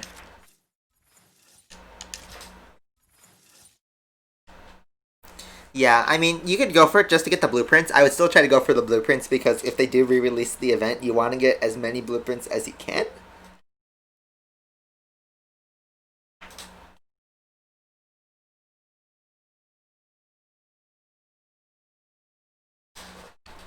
So, go for as many blueprints as you can unlock.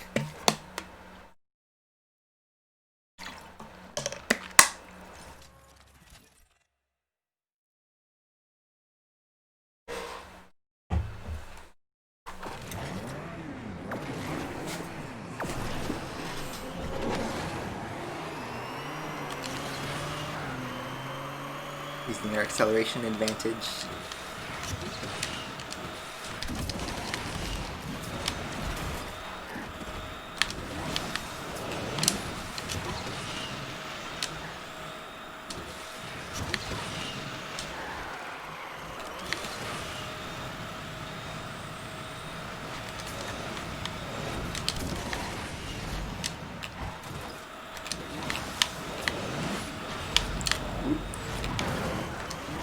Coming. Thankfully this car has good acceleration. Come on.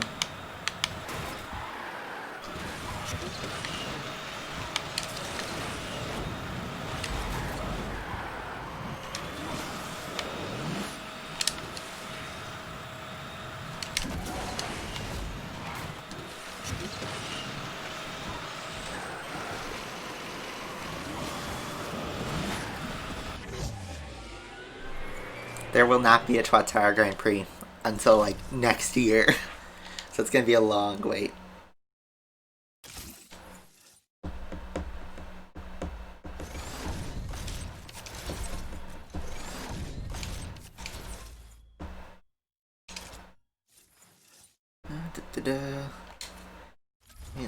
Where are we even at? Because it's like going so slow. We're at 12:10.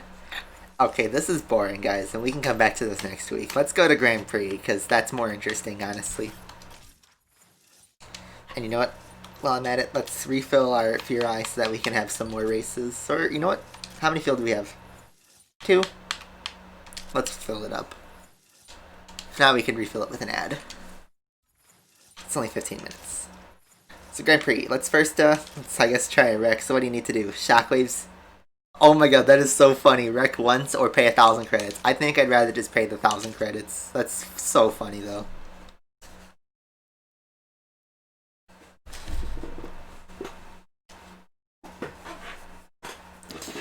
I don't think they'll add an F1 car because Asphalt 9 is heavily dependent on top speed. So they would probably put it in D class with the top speed, or C. Even though it should be an S class car. A 2020 F1 car. They're breaking so many records.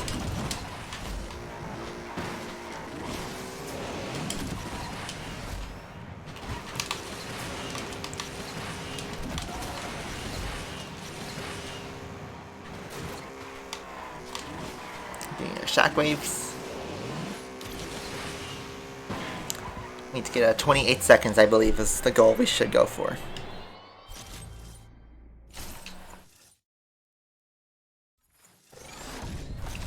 But also, the Asphalt 9 doesn't really have the grip to support an F1 car like Asphalt 8 did, without doing some unrealistic stuff. Because F1 has high downforce. It would be like the biome from Asphalt 8. You know what allowed Asphalt 8 to have it? The Mercedes biome, which was able to do turns, 90-degree turns, without drifting. And like V-shaped turns, pretty much, which was so funny.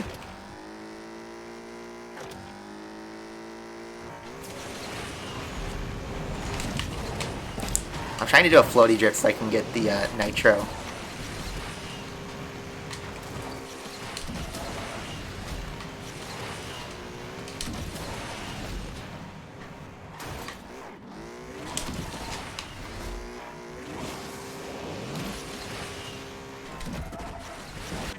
I was trying to force a crash.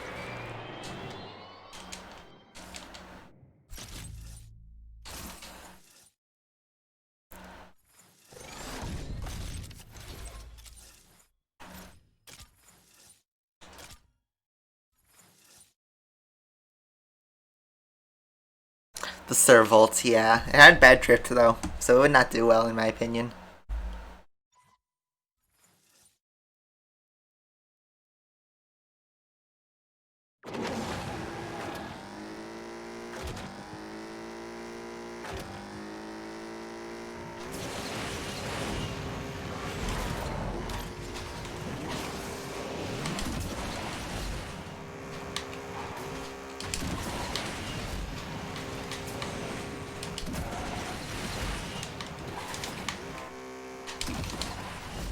Oop.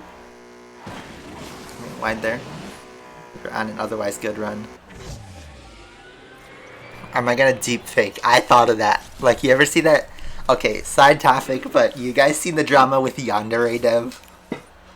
My favorite part of that was the deep fakes. Especially the one where he's like doing all the cringy, like, could I get chicken nuggies? Burger King foot lettuce. It's like some things that are just like the most deadly stuff ever, but it's obviously a deep fake. I was thinking of that, but I feel like I could take that too far.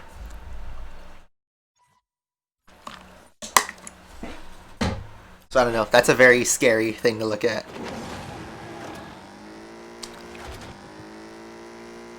So yeah, onto our real attempts. My goal's a 28.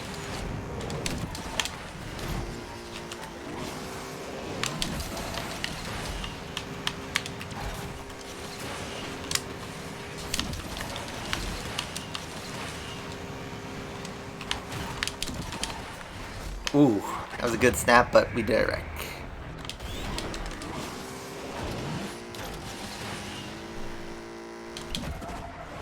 Should have done that on the practice run.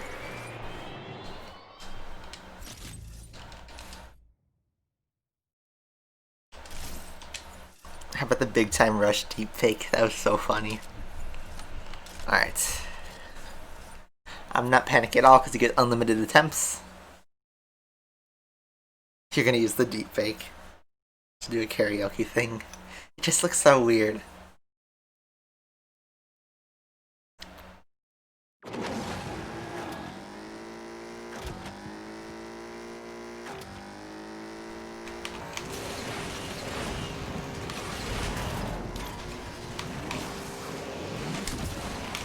Ooh.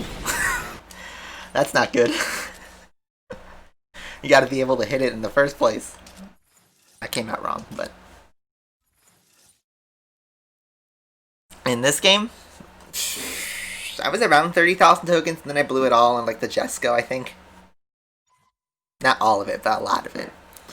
I've been around 30,000, like that's kind of my hover point. Although I haven't had as good token recovery this time around because there hasn't been any good chances and the BXR really drained it.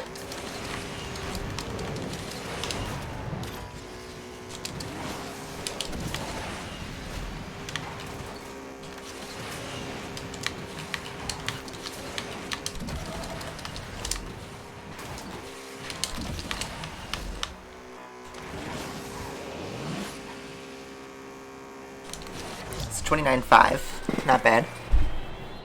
Could do better though. Thing is, these really ask to push for perfection. So right now we're at a perfect 250. I did overshoot it with the Jesco, but I thought you had to be going Jesco level speeds for that to happen. But the thing is, I actually made it. I didn't even hit the second ramp. I went from the first ramp to the bridge.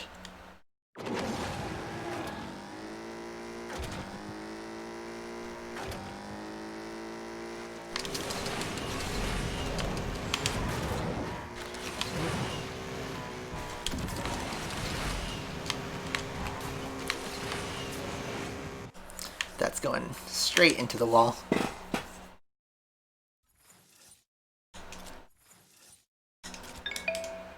What do you mean? I got like 56th position in the slipstream season. That was just this week.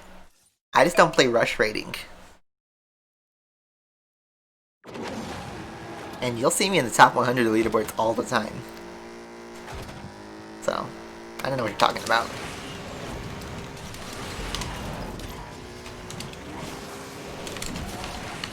Again, I overshot it. It's so common. Lucy. I haven't heard that in a long while. Lucy, since the Rev Mates.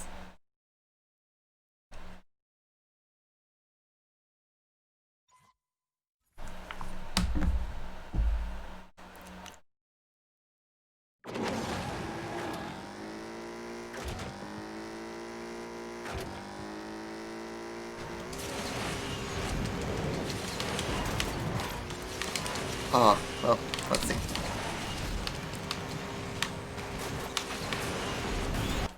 Couldn't do like some barrel thing. The stream is quiet without Justin. Oh, like you mean 100 rep level? Yeah, I hit 92 this week. I was intending to save it for the refill, but this Grand Prix actually gets you rep kind of fast. Even though it's not a lot, you get to do so many races.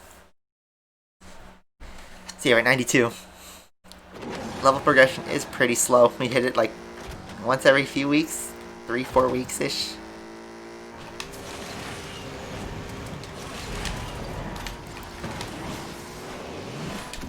If not top speed. The one thing I don't like is you have to push for a perfect race since the races are so short.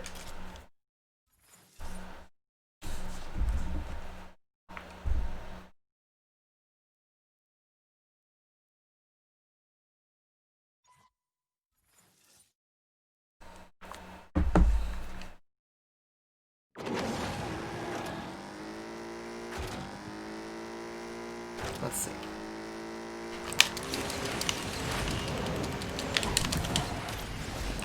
Oof.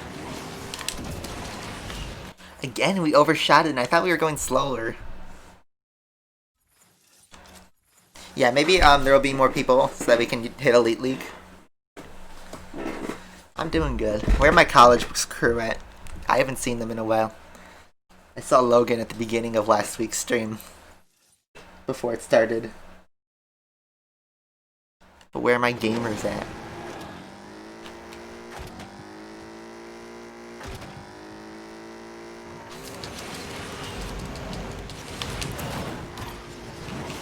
I think hit the wall though.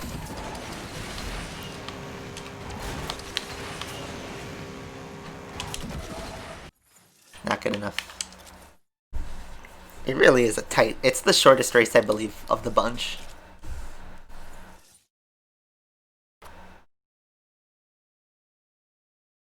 Like, I have a job. I have to go to college in a few weeks. I got social life. I like to play other video games that, you know, don't suck up your time. I just played The Last of Us 2, and I thought that was a really enjoyable experience. I will say that. For all the game problems the game had, it was an enjoyable experience. So I'm glad it did that. So I don't know, is Floaty Drift really that good?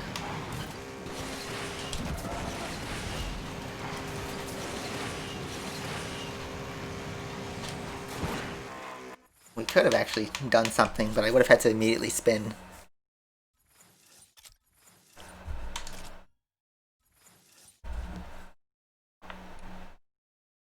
So apparently there's a leak that the Tuatara's pack is going to be 1,600 tokens for a 10 pack.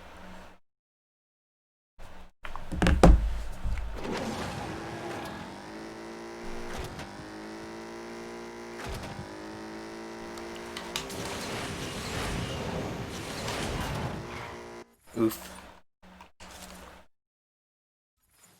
This is so... It's like the Asphalt days where I'd push for a world record and I'd go for the perfect lap, so I just restart. But there's no restart button. You have to quit out and get right back in. Thankfully, the load times are faster. It's about the same as it was with Asphalt 8, honestly, when you hit the retry button.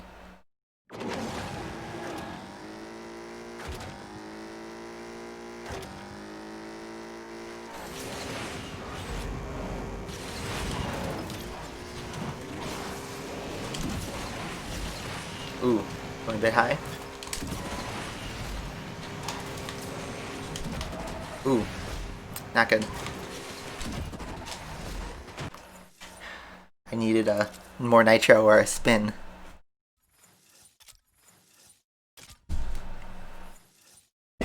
How many people are watching my retries? 130?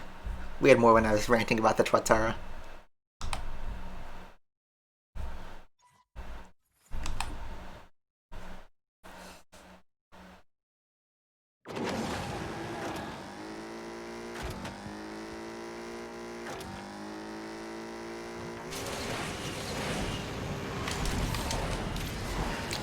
It doesn't want to hook. It wants to like just... When I'm spinning the car, it like hooks a little bit before going to the other direction. When you do a 360 floaty, you need it to hook as soon as your tires touch the ground so that you can force the car. So that's crucial to point the car in the right direction.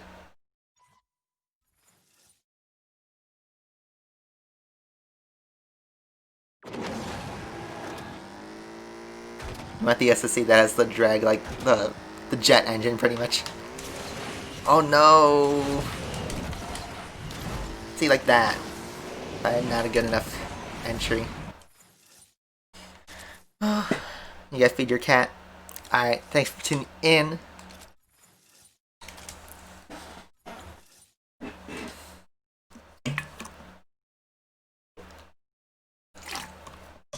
You should add the Murcielago SV. That's an iconic car in Asphalt. The Murcielago. Any kind.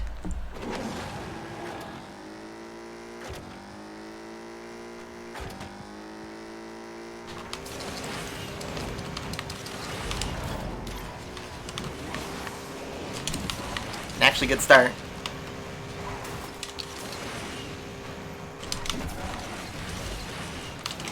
Ooh, oh, we hit the truck. No, that was actually pretty solid.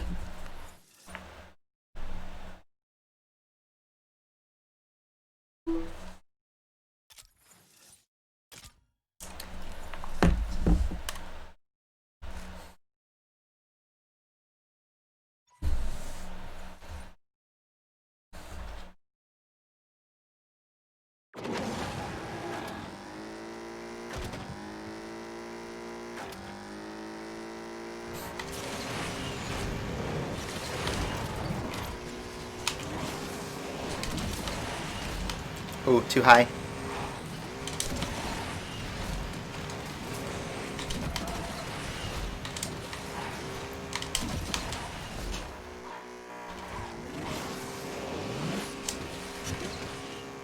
Okay, 29-2.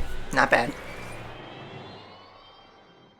I certainly could have done an earlier shockwave if I had an extra spin.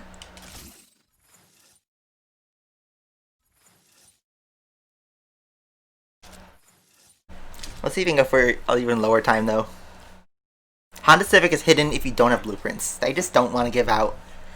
They just want to hide that car for some reason. Well, it's not the king, though, so I don't know. You know? Stan, I just realized.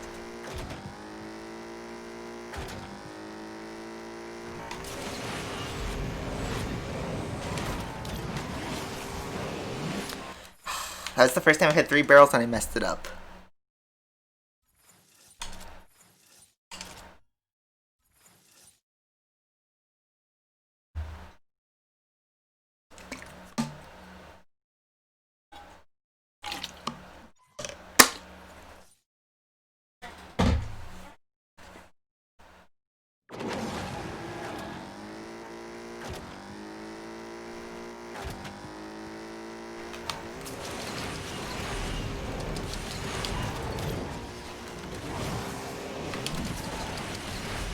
Oof. Formula Drift. No, please.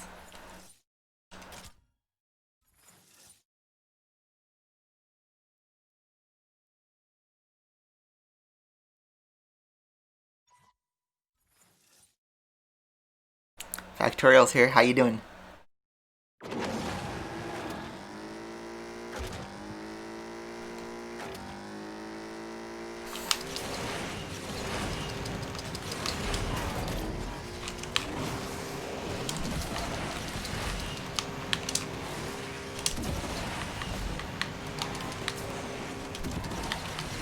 Ugh, not a good entry.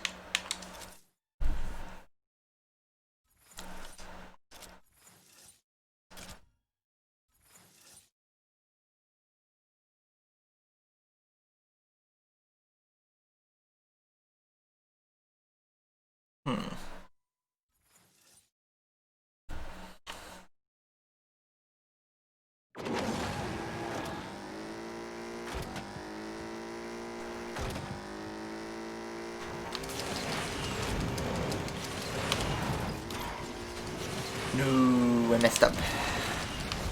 Let's see.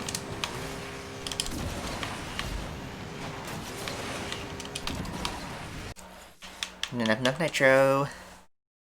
Alright, see you, Rulu. I think Audi has a licensing issue, which is why there's none of them.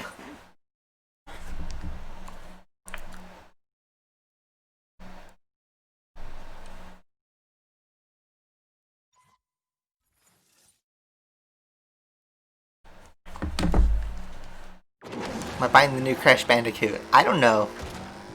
I don't know how I feel about it.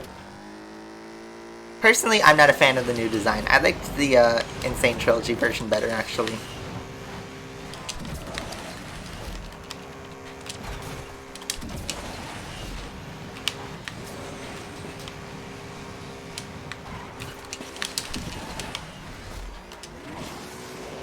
Ugh, not a good enough exit. Hi, Marf. You're back.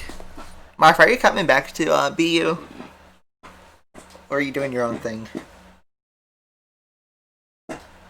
And, oh, speaking of which, that was my BU email. Not important right now, though.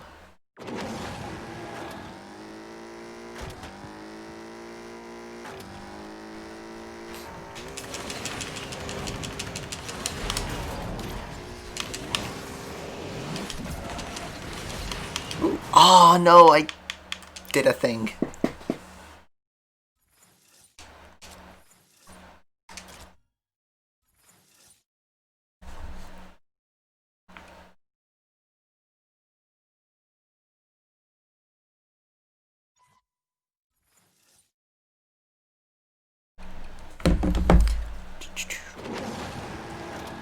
completely unannounced start of the race. Still can't get over that. Ooh, triple.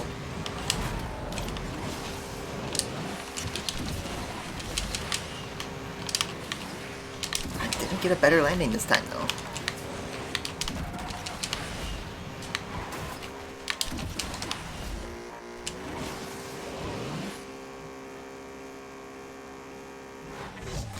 $29.5. This track wouldn't be bad if... I think the unlimited attempts should be on the 90-second tracks, honestly, because there'd be a bigger gap.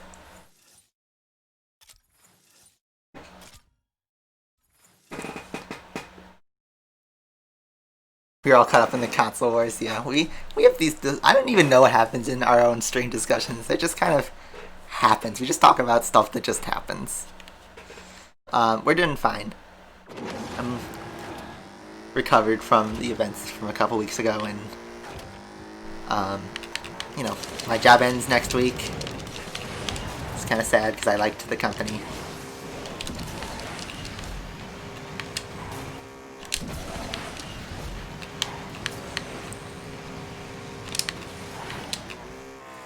And we hit the sidewalk. I was trying to go for a straight up line, and we did not hit that. This track is so annoying, yeah.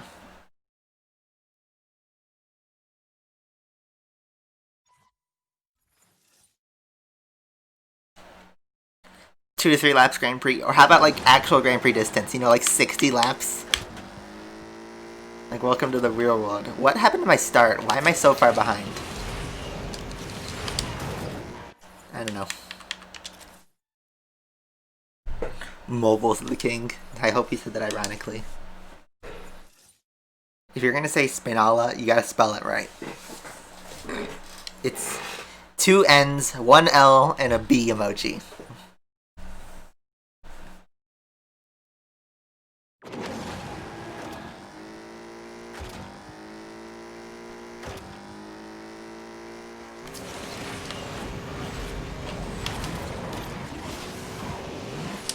No floaty.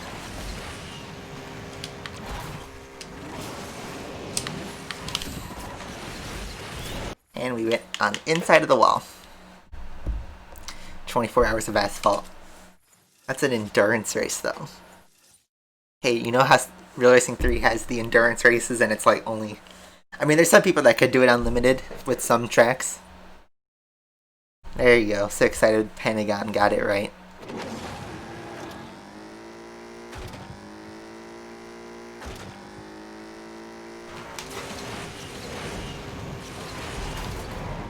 Oof.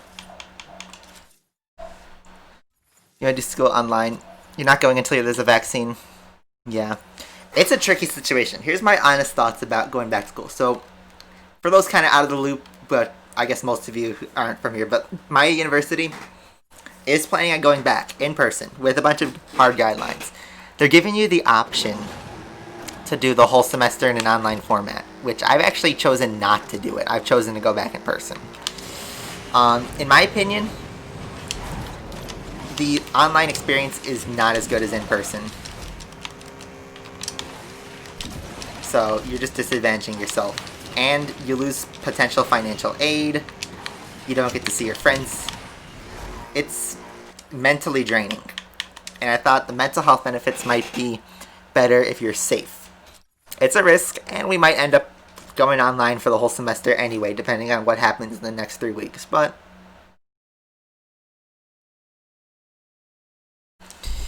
yeah. I have mixed thoughts of that. See, James got the proper spelling. There you go.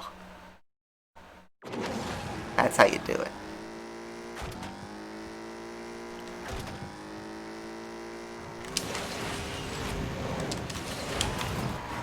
Oof, not a floaty drift. Alright, we'll do like a couple more attempts and then we'll wrap it up with the Fear Eye, and Nick will do it.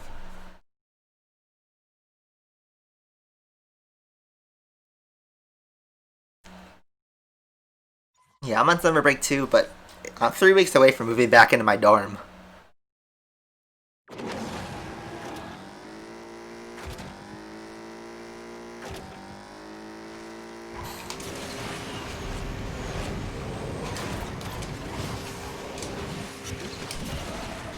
No. Oh, we actually made it, and I was anticipating not making it. Yeah, since virus back, well, that's all I gotta say, really. We've only gotten 2 successful attempts at this race. It's so frustrating.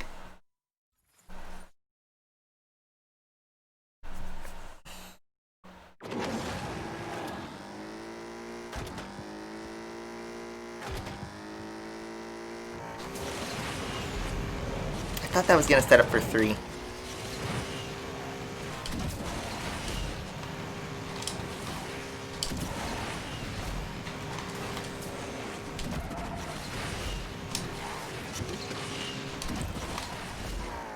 And does that thing where it doesn't hook right away. Alright, I'm giving up for that.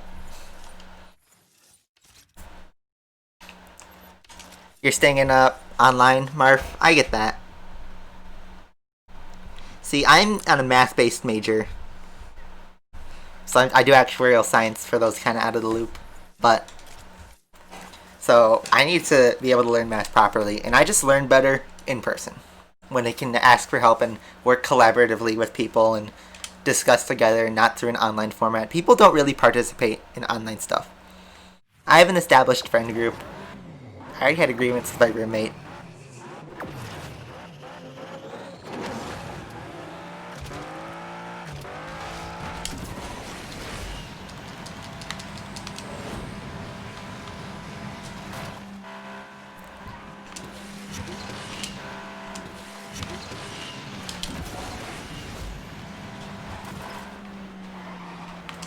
Oof, I was hoping for a shockwave there.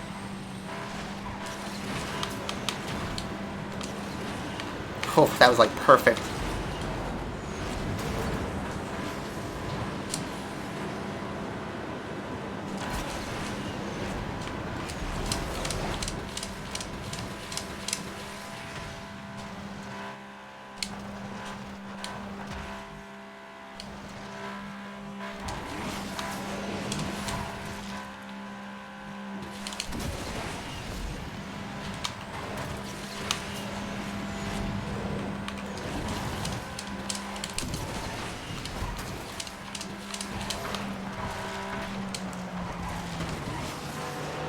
Oof, not good. Did that thing where like the car sticks to the drift. Can't explain that, but you know what I'm talking about.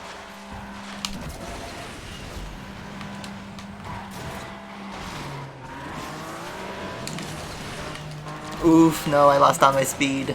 Rip.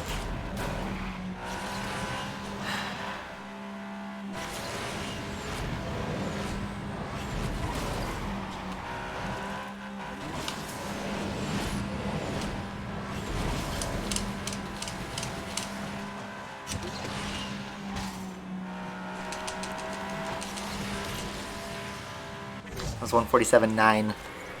Oh, if I got the airtime, I totally would have gotten a 46 there.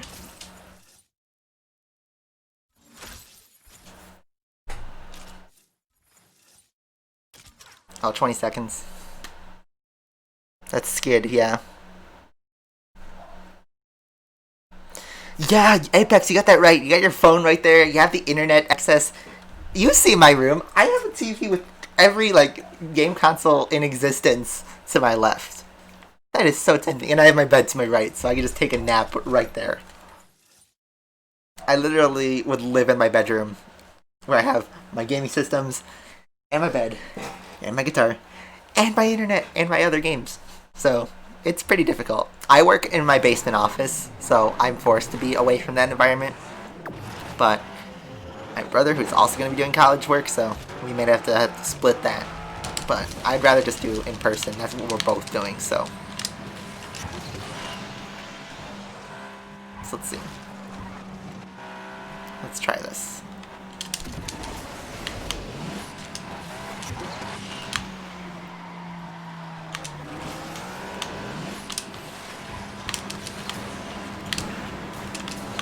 Okay, good enough.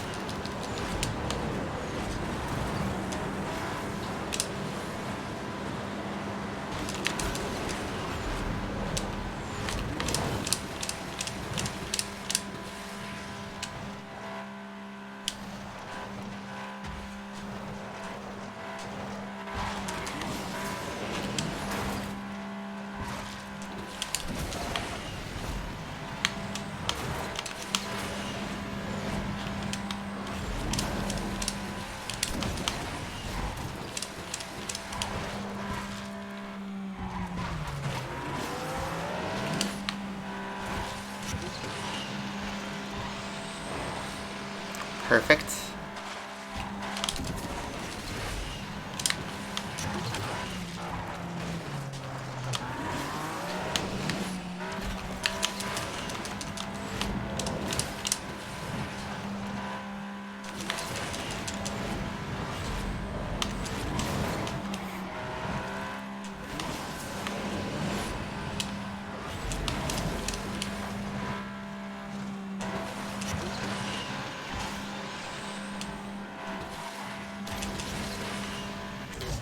.147.1. I thought that was a pretty solid lap, but okay, we're in the top 50. Where's that? 1%. Okay, good. Whew, that was intense. I had to shut up there to actually focus. So, IA15 moment right there. Yeah. Sorry if I didn't read the chat. So, alright. It's been 2 hours, so I think I'm going to end it there. Let's just peek at what the Tuatara is like. I'm still at 39. What are we at? 43. Yeah, it's still kind of quite a big gap to that league.